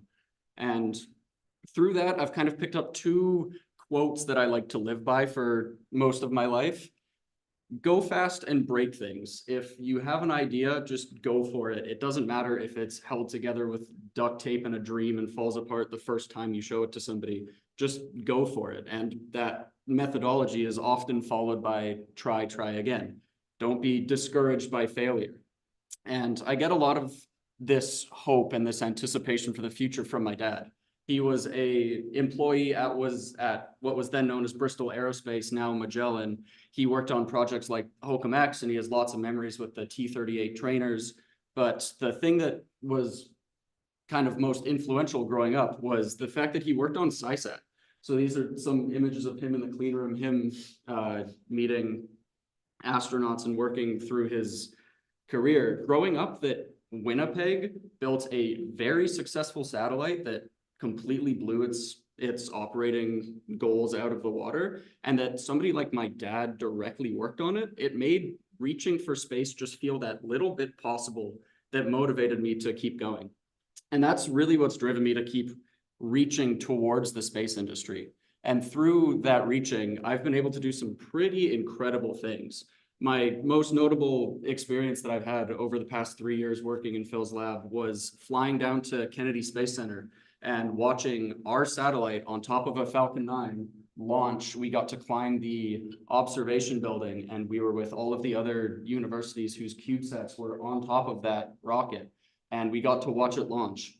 And when I say watch isn't really a good term for seeing a rocket launch. It's really an experience. It's a full body experience. You have the anticipation of the countdown, everybody feeling the energy. You see the ignition, the huge plume of smoke kick out, and the sound pressure starts to hit you, and it makes it very difficult to breathe. That was an incredible experience. I've also been able to work well outside of my comfort zone. I'd be lying if I said that space isn't hard, and I don't have the answers to problems often. And it pushes me to learn more and become better. And I have learned a lot from this. And I also feel that it's made me a better engineering student. I have people depending on me. I have an appreciation for the consequences of my code. I can't turn it off and on again if it's in low Earth orbit. I need to interface with other systems. I need to defend my decisions, but I also am accepting that people know a whole lot more than I do when it comes to certain things. And one of the most important things for me, though, is I've gotten to share my experiences with others. I have events like this, or talking at university open houses, or at middle school career fairs. Things like doing a Instagram takeover, taking over the university's Instagram for a day and sharing what we're doing in the lab.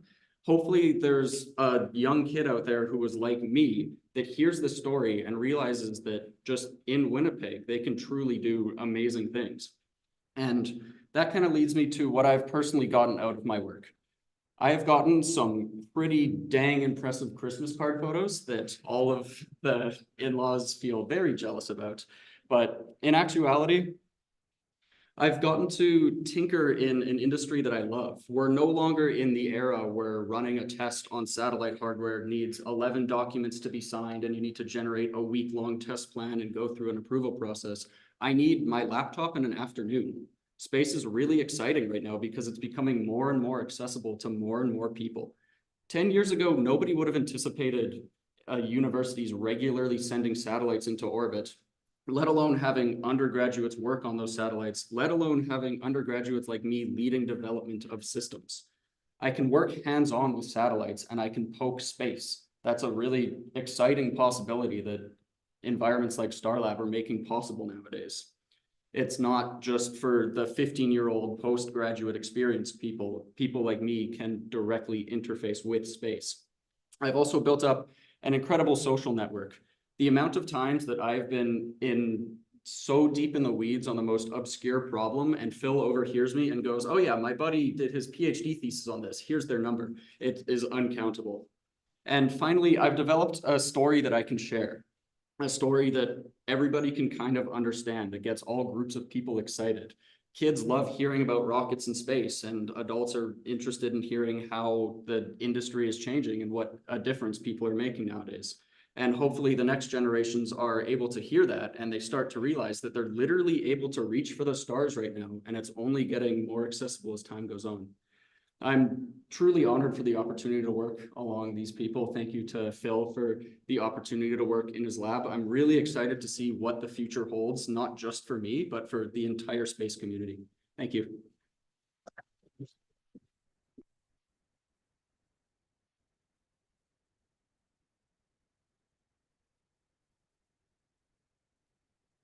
Oh, hello everyone. My name is Julia and I'm one of the PhD students of Phil's. I completed my undergrads at U of M, completed the master's here as well, and right now I'm doing my PhDs. I just want to do some introductions of myself and my research first. So my master's research is more about space. So I developed a automated ground station, automated anomaly detection ground station to monitor the behavior of the satellite and detect abnormal behaviors of the satellite. Basically, it's detecting the anomalies from the attitude dynamics control system. So it's kind of the application we can use to the space. My PhD research is a completely different area. So I'm exploring the sun localization algorithm in an open field area. So I will use some sun localization techniques to detect the birds in a wild rice crop, to track them and expel them to achieve some bird pest control. So here are some photos about my research, and me and Phil were discussing my thesis over there. Here you can see the photo of my recent progress of my research. Shikuba helped me build that circuit. So we have two sets of microphones over there connected to a microcontroller. So we built a really brief sound localization system to collect some sound data and do the analysis based on that. I never thought I could be this close to the space throughout actually my undergrad study, because when because back to my undergrad study, we can select the different streams of the degree. There's manufacturing, there's thermal fluids and aerospace, but I selected aerospace. Why? Because it sounds cool. So here I am. Yeah. You know, my mom can show off. My daughter is learning that. So that's it. So the first course I was taking was actually Phil's course of the aerodynamics. So that's kind of the beginning of my aerospace learning life. So throughout my master's and right now the PhD research, as Phil said, we have been working on several satellite projects. There was RASC project, and right now we have LIBUS and ArcticSat. So the most exciting moment was actually back to the moment we were working on the RASC satellite. We actually designed it from zero and integrated it, assembled it, and tested it, and then successfully launched it. So it's kind of, you know, start from phase 0 and then finish at the end. You know, through the universities and the schools, we learn lots of serious, right, mathematics and logarithms, but we never actually applied it in our real life. So this is my first time to apply what I learned to a real project. So for RASC, and we successfully launched it. Here are the two photos showing that we were integrating RASC satellite. And we were very excited. That is kind of the last phase of it. I also got a opportunity to see Jeremy Hansen, which is a real astronaut. You know, we watched the movies. I think all of you may watch the Martian, right? You see the NASA there, you see the space and the astronaut. But it's my first time seeing a real astronaut over there. So, you know, learning space kind of give me this benefits to, you know, seeing a real astronaut and get a real touch to the space. Here is a photo I want to share with you. This is actually our ground station, like the ground station we were talking to the RASC. And this is the photo we took when we were doing a test, like tested the signal transmitting and receiving between the satellite and the ground station. And we kind of collaborate this operation with the local amateur radio society together. So, well, you cannot see all the equipment, but you can see a command window in the middle. We were kind of trying to communicate with the RASC. I'm also, you know, proud of myself being proud of myself as being a role as a woman engineer.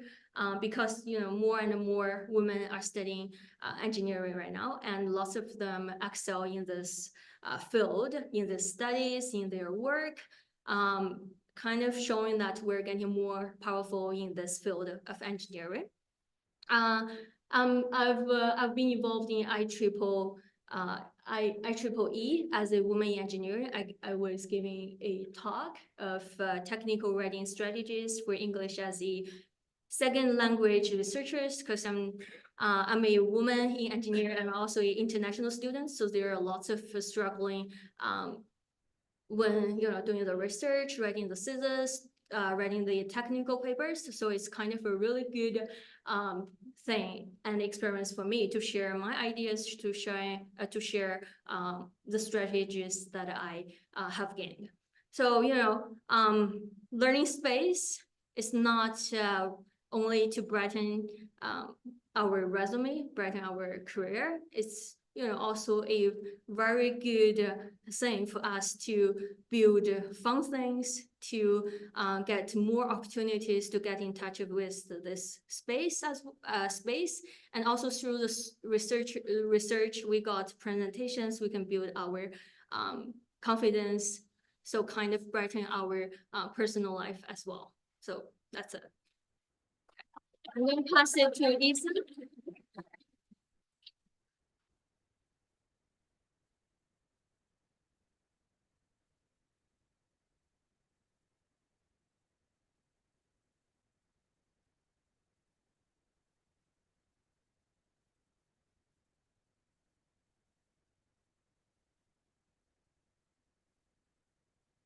Hello, testing. Okay. So hi everybody. My name is Ethan Sinclair. I'm a second year mechanical engineering student at the University of Manitoba. I'm an undergrad student, and I'm part of a program called the Engineering Access Program, which is a program for Indigenous students that are pursuing an engineering degree in their field. And it's a program that supports various students with academia and community supports, which I'm very, very proud of to be. And through NGAP, whatever, I got a chance to actually meet Phil. Last winter, Phil came into the NGAP lounge, our community space, and he gave a presentation about his proposed project, AutoSat, and and that's when I sort of first found out about STARLab, and sort of my introduction actually into the aerospace community here in Manitoba. Because before then, in the community I grew up in, I didn't know about any sort of aerospace work being done in Manitoba. It's very unknown, at least where I grew up in my communities, and seeing it for the very first time through Phil and seeing like the possibility of working on these projects and working on satellite projects was kind of mind-blowing to me. And later on, I connected with Phil, and I worked over the 2023 summer, working as a summer student, intern, working part of doing various summer projects. And I learned a lot from those projects. And one of the things I took away a lot of valuable experience is related to like space systems engineering and sort of project management in space systems in general, which I believe I would never have gotten anywhere else, especially as an undergrad student and an Indigenous student.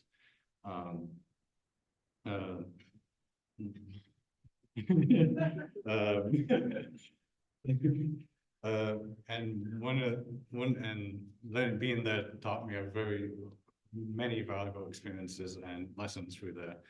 One of the things I did there at STARLab was actually, that sort of was my first introduction into space systems and space in general, was I worked on part of the lessons learn report that we did on IRIS, to our view on IRIS and what went right, what went wrong.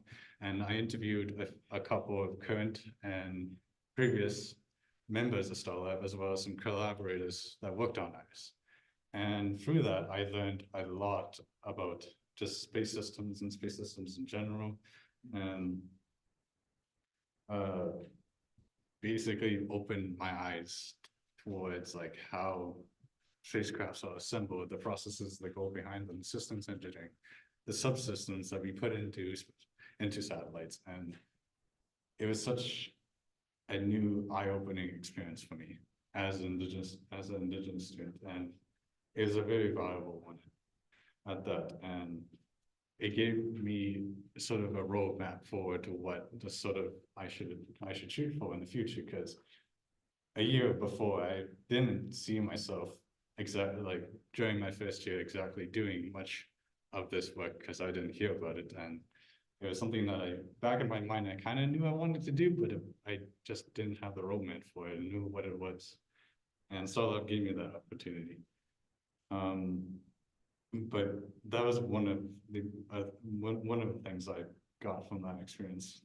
Another thing that STARLab kind of gave me, at least for that, is the community behind it. Like saying before, the community behind STARLab was so powerful, and it opened my eyes to more possibilities, to doing a master's or meeting new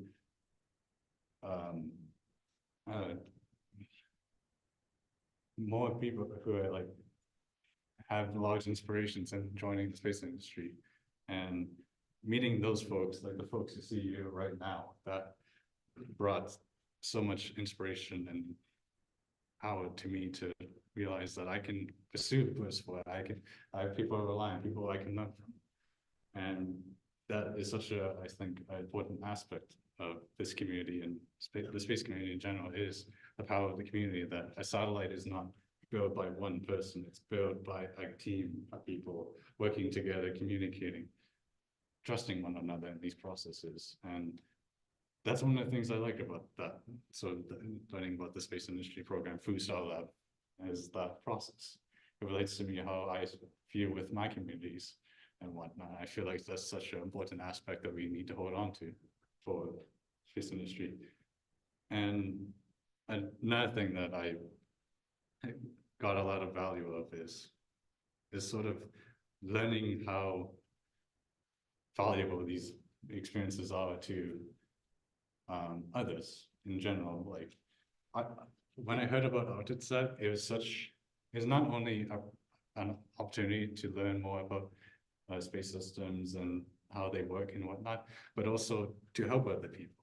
That's what I feel like a lot of engineering is and what it should be about. And that's what I really loved about AutoSat, was that it's not just, it's helping people with whatever struggles they may have in their lives. Like for AutoSat, helping out, sending off ice data to make sure the safeties and for the hunters and Inuit communities. And the fact that it was helping part of one of my communities was something that I really hold on to. And I feel like that is a really powerful thing to do with Phil and the others to work on AutoSat and do something that's very valuable to me and my community. So I really respect that of them. But this whole experience was very valuable, and I would not have gotten it anywhere else. And I'm happy to say at least STARLab has significantly helped me. Definitely played a factor towards me landing an internship at the Canadian Space Agency in Montreal over this summer and summer 2024. And I'll be working on project management for part of one of the projects on gateways. So I'm very looking forward to doing that. And I kind of want to recap and sort of go back, and I just want to go back to what Phil said about making space and taking space and making space together for communities and just communities in general and everything like that, but also for Indigenous communities. I would say that STARLab, in my experience with STARLab, it's been such powerful for Indigenous students like me and a couple other Indigenous students that I actually got to work with over the summer that were I met through NGAP, and then now they work at STARLab.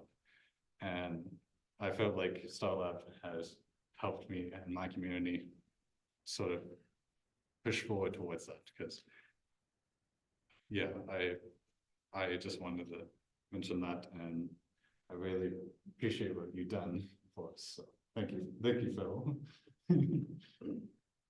Yeah, I'll hand it off now to Martin, and thank you.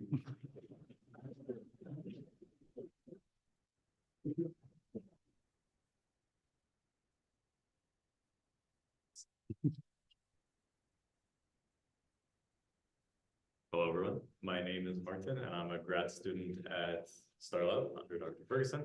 And I'm also working as a mechanical engineer right now at Magellan Aerospace. And I'll be giving a little perspective of what it's like to both be a working engineer and a student in STARLab. So when I joined STARLab, it was right at the end of the IRIS project. So I got to participate in all the excitement that the IRIS team was going through. I got to be there to watch the launch with them and to celebrate, and none of the stress that went into designing the satellite. So it was a really fun experience. And seeing that kind of got me even more excited to be a member of STARLab, and particularly the CubeSat design aspect of it. It was really interesting to see how much technology they were able to cram into such a small package, where they took the whole idea of a satellite and threw it out the window and said, instead, here, let's make this small box and it'll do pretty much the same thing, just smaller. It made it seem that much more accessible, that a group of students was able to put this together make it happen and get it out in space and being able to see it with your own eyes and see them be so proud of their achievements made it be something that I really wanted to partake in. And I made it a goal for myself to do that. So when I started in STARLab, I saw how unique of an environment it was to be a member of with the amazing people that are working there. We have a group of very different, very talented engineers that take their different research avenues in the aerospace field and are able to bring it all together to work on these exciting satellite projects where each person contributes something from their research, whether it be from drones or from satellites, and they're able to make these amazing projects happen. And the projects themselves are also really unique to work on in that they have both a physical size and a scope that's big enough where you're always busy and you're always having something to do and you're always learning about something, but it's also small enough that you have a sense of kind of what everything in it is doing. You have a sense of how all the systems come together. And I feel like that helps you become a better, more well-rounded engineer from that experience. And as an obligatory master's student, I'll talk a bit about my research. I've been researching orbits, and specifically I've been looking at optimizing the orbits of the upcoming Magellan Red Wing mission and its little STARLab companion, Lisa. We've been looking into ways to make their orbits make use of the existing space infrastructure that RCM is providing by relaying their communication through RCM back to the ground. This allows these smaller satellites to have less budget, space, and power devoted to communications and more for the scientific instruments on board, making their mission more achievable with smaller size or less power. And by using that existing infrastructure, we're able to achieve these missions with less satellite in space. That helps contribute to both cost savings of the projects, making space more accessible, and it helps contribute to less objects in space, lowering the amount of space junk that we're producing to get missions accomplished. The other aspect of my research is focusing on the feasibility of thrusters in CubeSats. So it's taking that small little metal box that's about the size of a Rubik's Cube and stuffing it into one of these little CubeSats. What that does is it helps expand the mission capabilities of the CubeSats by allowing it to either perform orbital maneuvers to expand its mission capabilities, or more importantly, be able to deorbit at the end of its mission lifetime, further reducing the number of objects in space. So instead of having this little box orbit for 20, 25 years before it naturally comes down, we're looking at bringing it down in 5 to 10 years. And lastly, I'll talk a little bit about how my career perspectives have impacted the research I've done at STARLab and allowed me to reflect on my university experience overall. So going through undergrad, we didn't have too many opportunities to take what we have learned in classes and the projects we've done and apply it with industry partners to be able to show them what we've learned and to be able to work with them and learn from them. And that, we got a little bit of a taste of that, like Andrew mentioned, in our capstone course, but the projects there weren't nearly at the same, they didn't have the same scope and they didn't go into the same depth as the projects that we do at STARLab. So getting the chance to participate in these relevant and impactful projects was a really different experience. And you also, on top of that, got to work with these industry professionals. You're able to learn from one another. You're able to work with different communities around Canada and learn from one another. It's a very diverse experience and very beneficial to everyone involved overall. And as a benefit from all that, you get amazing networking opportunities. You're able to make incredible connections by traveling to meetings and conferences and meeting people all over the country who are invested in the work that you and your lab mates are doing. And it makes it really exciting to see how all your work on such a little satellite can go so far. Thank you. I'll pass it off to Sajjad.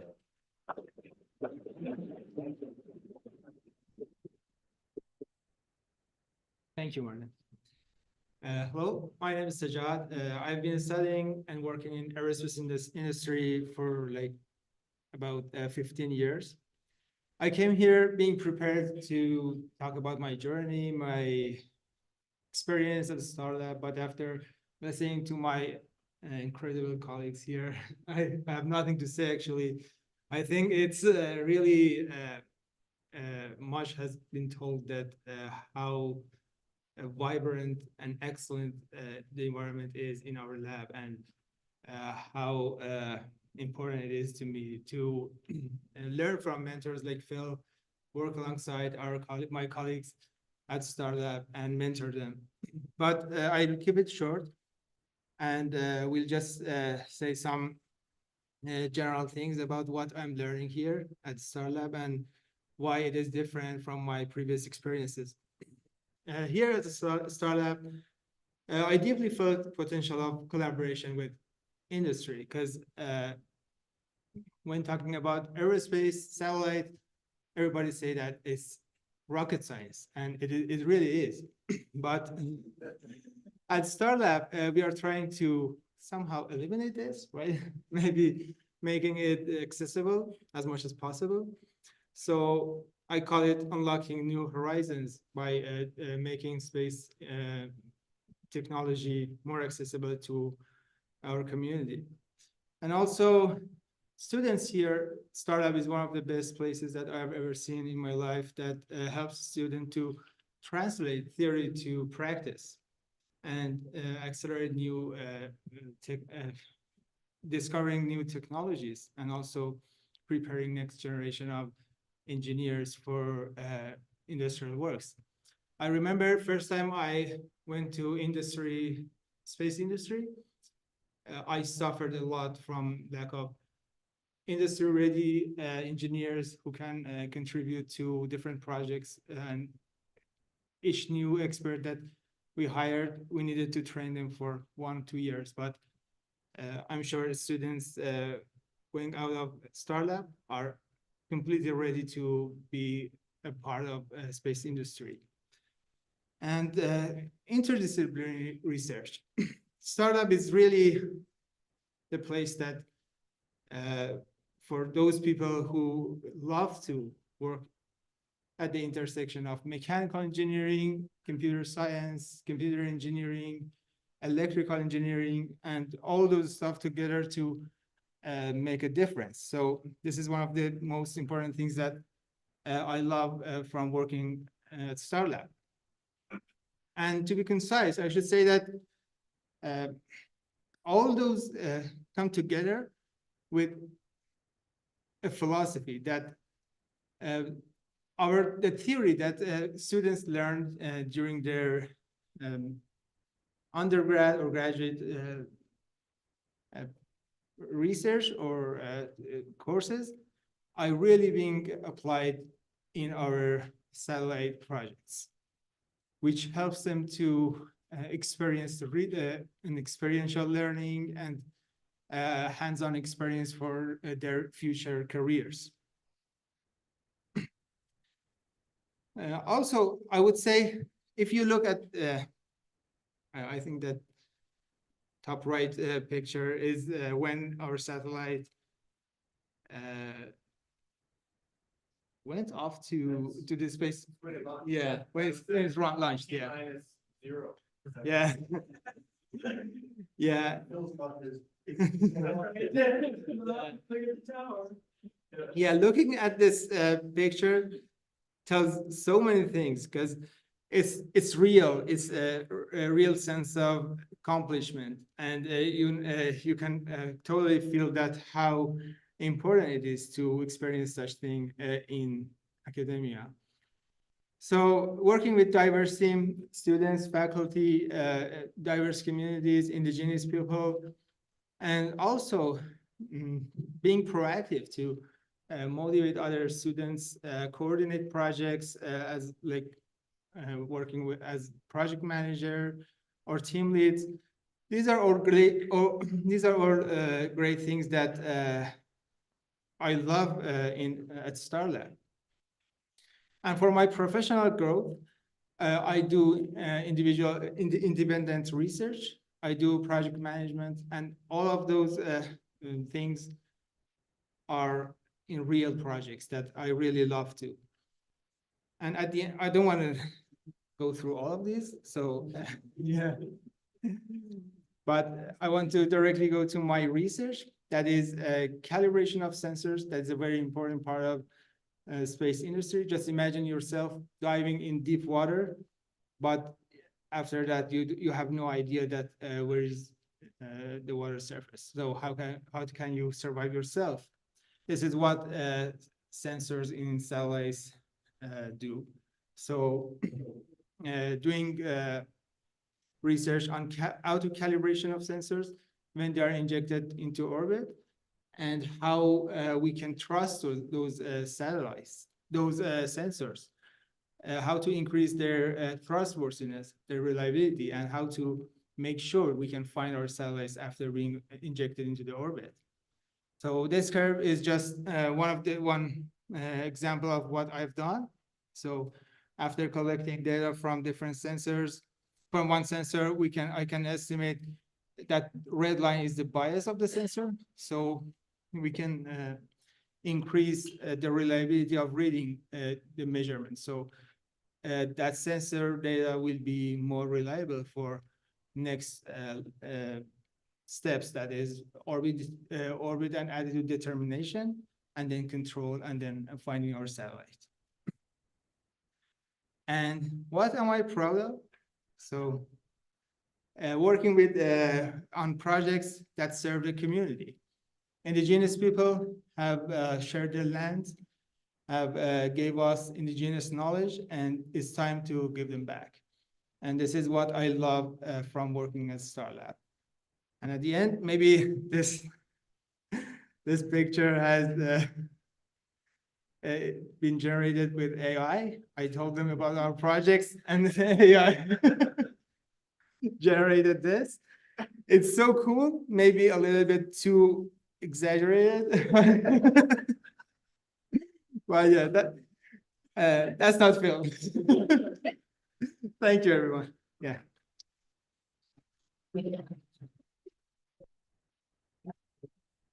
Okay, so I did a little bit of an experiment where I told the students I wasn't gonna preview anything that they were presenting at all. I just said, I want it to be right from your heart. Like, tell us, what did you actually learn? And then Sajad sent me this, and I said, did you get that from generative AI? How did you get that thing to happen? Anyway, I thought that was kind of funny.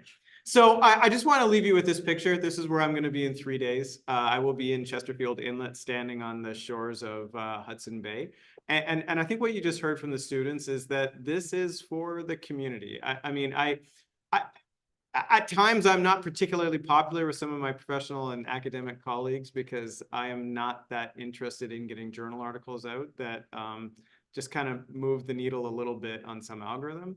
We're doing real work in this lab, and I'm proud of it. And I think it's work that hopefully will make a difference in the industry, make a difference in the community, and make a difference at the university. And I guess the last thing I'll leave you with too, because I just had a chat with Danielle about this also, really super proud to say one of the things that we're trying to do is bring community together with our research. And 2 weeks from tonight at the planetarium here, we're really proud to be hosting Rockford McKay, who is an Indigenous storyteller and astronomer. And we're going to be exploring together how Indigenous knowledge has been leading people to navigate in the Arctic and around the world using the stars. We like to talk a lot in space about how we use star trackers to navigate. And I think one of the talks that I gave here a few years ago was about star trackers. Well, we're obviously not the first people to do that. People have been navigating with the stars for a very long time, and Rockford has been doing an amazing job bringing the community together and tying in Indigenous knowledge with everything that we do. So there's limited seats available. I haven't yet announced it, so you're the first ones to know about it. There are going to be some tickets available somehow. Danielle and I are going to work it out, but that's 2 weeks from tonight.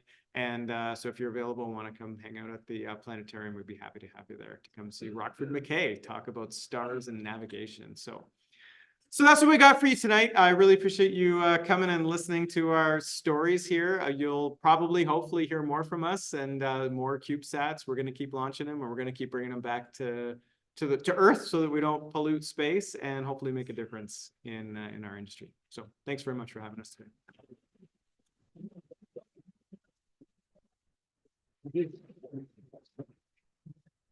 We actually, are there any questions before we go to close off here? Yes.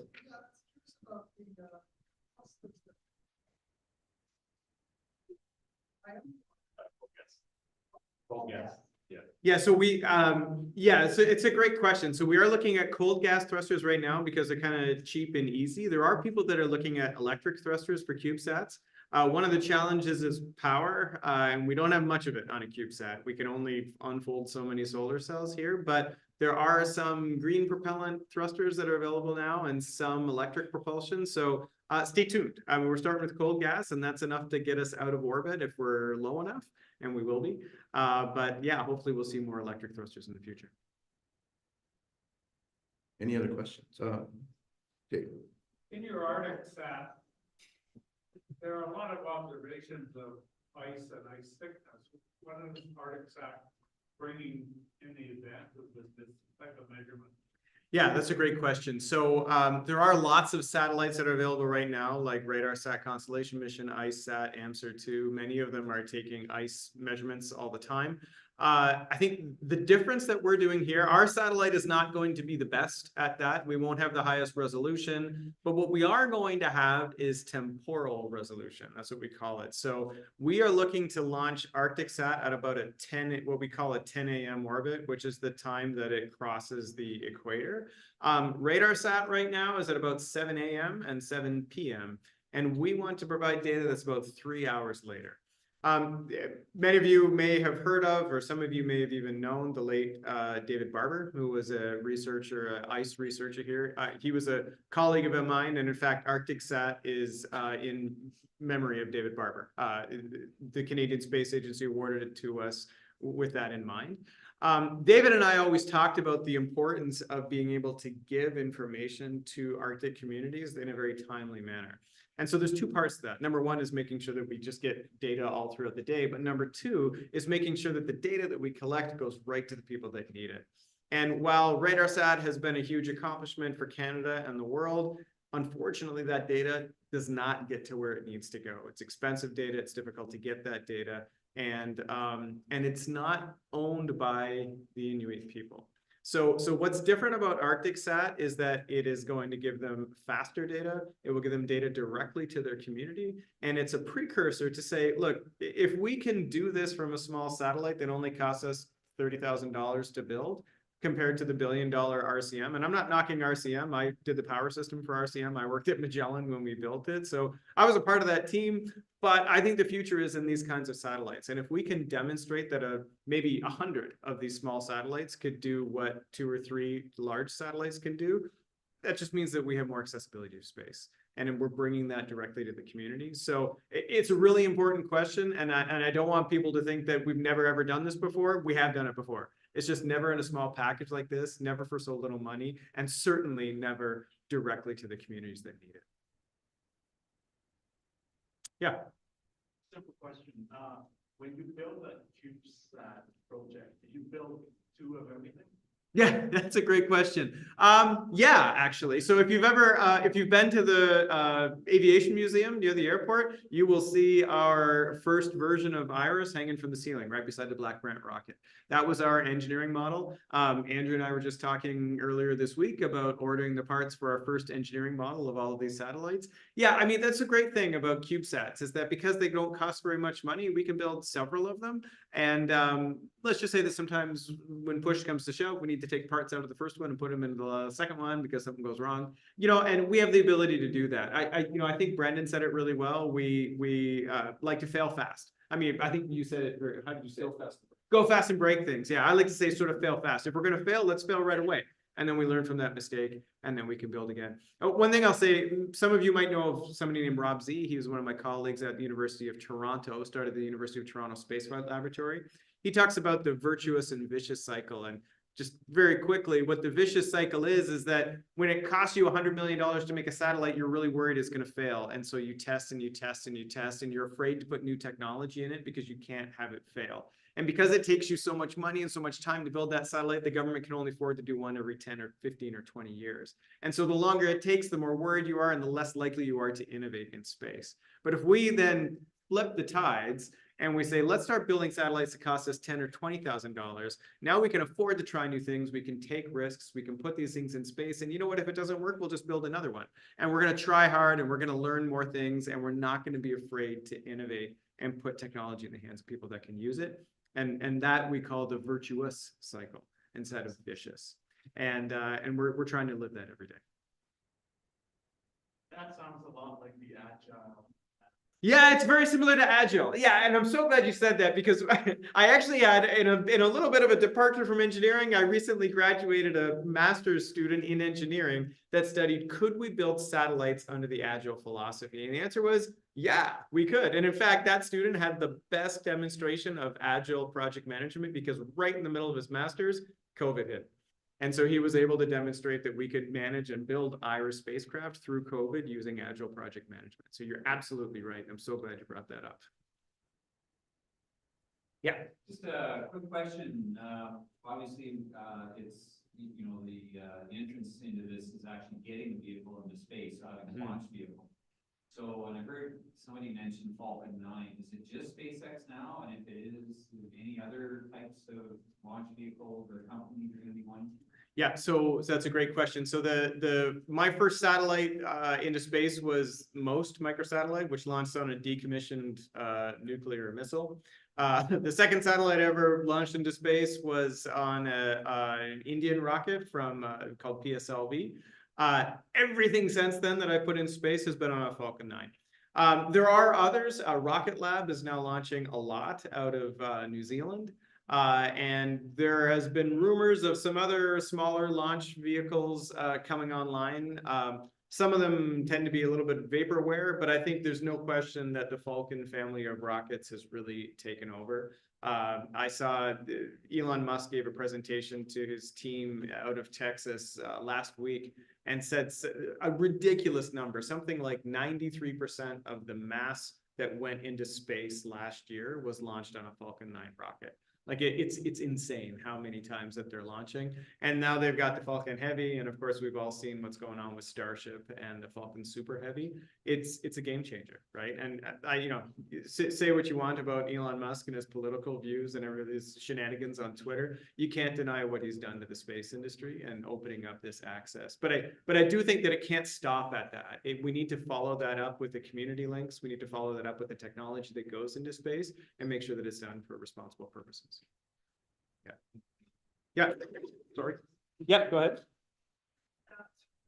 Like, see them from the ground, see them go past. Yeah, that's a great question. We have not seen them, but some of them are designed to do exactly that, actually. And I think, and I may be wrong here, but I don't think I am. I think that one of the payloads on the last ill-fated Columbia mission was a small CubeSat named Starshine, I think it was. And it was a little sphere, not much bigger, actually it was about the same size as this, and it was covered in mirrors. And the whole purpose was, could you actually see it? And the answer was yes. The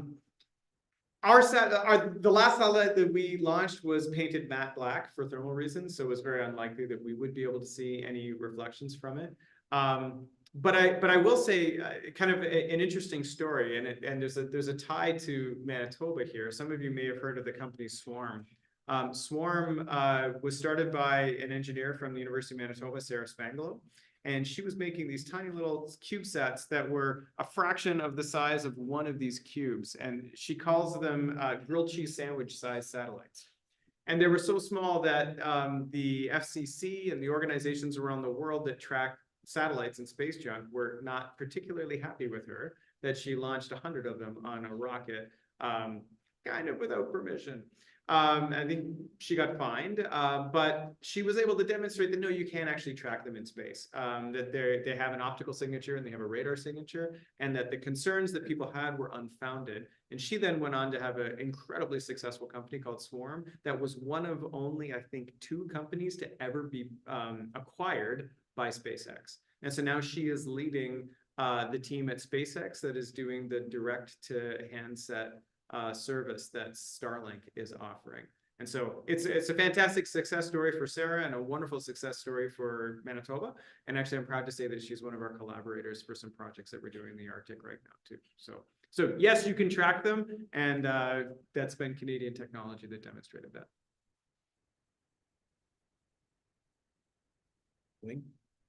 Yeah. Curious about other formal intellectual property arrangements between STARLab. Yeah, it's a great question. So you know what? It's an interesting question too. So yes, but so a lot of the work that we do is with Magellan Aerospace, but not all of it. I've worked with MDA. I've worked with the Canadian Space Agency directly. I've worked with other universities and other space. I've worked with NASA as well. What's interesting about all of this work is that we do it to to grow the space business in Manitoba and in Canada. A group of my students that have graduated are now getting together to start their own company. They're called Tycho Space Systems. Yeah, it is named after Tycho Brahe. And they're looking to commercialize some of these small space systems that we've created. Magellan is 100% on board, and so is the Canadian Space Agency, because we're doing this to grow the space business. We're not competing with Magellan. We're working with Magellan, and I think this mission that we're doing together is a great example of that. So we're launching together a big satellite in Red Wing and a small satellite in a CubeSat, and we're supporting each other. It's supporting our research, we support Magellan's business, and together as a whole, we're growing this Canadian space sector. So there are intellectual property agreements, but honestly, almost everything that we do, with the exception of a few little bits of radiation testing that we've done for Magellan Aerospace, is 100% open access. We make all of this stuff available to anybody that wants to use it. And we share back and forth with other CubeSat teams across Canada. So we're looking at using some of their antennas. They've used some of our structure design. We share some code with them. We share some electronics with them. It's all open access because we all benefit together. I think the students were saying you can't build a satellite alone, and I think that's true within a team, but it's true with teams of teams too. That we all work, we work really closely with Saskatchewan and Alberta. I think even Andrew took a late night trip one day to the Saskatchewan border, and they handed off a few satellite parts to one another and traded a few cases of beer also, I'm told. And so we all work together. We've made some great friends, and we share designs back and forth, because when one of us succeeds, then we can all succeed. Is there anything online? No, lots of comments, interesting presentation. Thank you very much. Thank you. All right. All right. So, one more. One more. Sorry, go ahead. One of the students was talking about software. I'm just curious, C, lots of embedded C running on a whole suite of different microcontrollers that we're using. A couple STM Nucleos. They are one of the most industry standard microprocessors. Like the little white brick that you plug your iPhone into a wall, that has an STM8 in it, a lower power version of the one that we sent into orbit. Yes. We don't use a Linux operating system. We have a really low memory usage operating system that is open source. It's called FreeRTOS, Free Real-Time Operating System. And that allows us to schedule our tasks to run in parallel, quote unquote. It's only one processor on there, but it can look like we're running 8 different tasks at the same time. So we have our sun pointing running at the same time as our power management running at the same time we're listening to the radio. Yeah. Promise last question. That's okay. That's all good. Can you elaborate on the extent of collaboration and contribution by amateur radio? Yes, boy, can I ever. So yeah, how much time do you have? So we do work with the University of Manitoba Amateur Radio Society, UMARS. They have their ground station just above my office. And so we've upgraded that ground station with using a new, really high-powered, super expensive, but I'm told it's the best, software-defined radio and the antennas. And so we've used that to talk to the space station, and we use it to reach out to IRIS as well. So yeah, it's been a fantastic collaboration, not just with the University of Manitoba team, but amateur radio. I call them the radio nerds, but I say that with the utmost respect because they're the ones that made us actually hear signals from IRIS, and we wouldn't have had that if it weren't for them. I will say that it's becoming a little bit more challenging to use spacecraft that talk on amateur radio frequencies, and that's just because, like property, they're not making any more spectrum. And so spectrum is becoming more and more squeezed with all the Starlink constellations and more cell phones being used and everybody wanting to communicate things wirelessly. The Amateur Radio Union has clamped down considerably on who can access their spectrum. The jury's still out right now whether or not ArcticSat will be an amateur radio satellite. I suspect actually that it will not be. And the reason for that is because we don't have a specific amateur radio experiment on ArcticSat. And that's the bar that you have to meet now to get allocated basically within their spectrum. You know, I mean, there was talk saying, well, why don't you change the mission? And my feeling has always been, look, this is a mission for and with Indigenous people, for the Indigenous communities. And while I completely respect and admire the work that's happening around the world with amateur radio, I don't want to dilute the purpose of this satellite. So I suspect that we will end up going with some commercial spectrum. It's going to cost me a little bit more, but I think that in the interest of getting the data to the people that actually need it, it's the right thing to do. But we're not walking away from the amateur radio community either. Our future satellites will likely still be amateur radio, and we may design some to help advance amateur radio and make that more accessible to people too. But I think we need to choose the right missions to do that. And I'm not confident ArcticSat will. Certainly LISA will not. LISA is being funded by Defense Research and Development Canada, and that's a big no-no for the Amateur Radio Union. So, you know, I think in some cases it works great. IRIS was a fantastic opportunity to do that because we were sort of crowdsourcing the data down from IRIS. So that worked out really well for IRIS. And I think we've done a lot to try, and with the organization known as AMSAT, I think it is, the Amateur Radio Satellite. There's now a Canadian chapter, and that was started because of the Canadian CubeSat program that the Canadian Space Agency started. So yeah, I think we're going to see a lot of great things, but it's becoming harder and harder to get frequency allocation these days. One last look around. So just a couple things I want to, before we close off with this. First off, for the 7 presenters, you are all awesome. I cannot stress enough that if you get an opportunity or a request to speak to the public, please do. One of the biggest challenges is getting people to understand what's going on, especially in STEM. So anything STEM related, a lot of people really don't understand.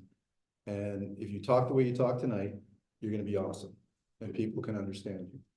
I want to tie back to Phil here for a second.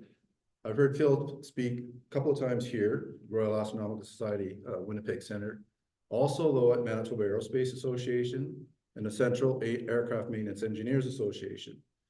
Phil always brings a message about what's going on in our backyard. And not just that, Manitoba, as well as taking out, and even said it again tonight, Canada. Most people have no concept of what's going on. This is one of our biggest cheerleaders. And you guys, every one of you mentioned that, but I cannot stress that enough. Tell your friends, tell your neighbors about this. Those that are online, please share that. There's huge STEM related activities, specifically in this area of aerospace and space, going on here. And there's tremendous careers and opportunities available for people. We need to let people know that. And several of you talked about that, getting that message out. We're part of that delivery mechanism now. Phil's the big person that, if you can't say it and you get a group of people say, I'd like to know more, reach out to Phil and the team here. That's all I want to say about that. Again, thank you all for doing tonight. And just a reminder that Boston Pizza on Pembina, for those that wish to, you're all welcome to go and join over, pizza and beer. And with that, I'm going to close off our meeting and thank you all for coming tonight. Thank you very much. Thank you.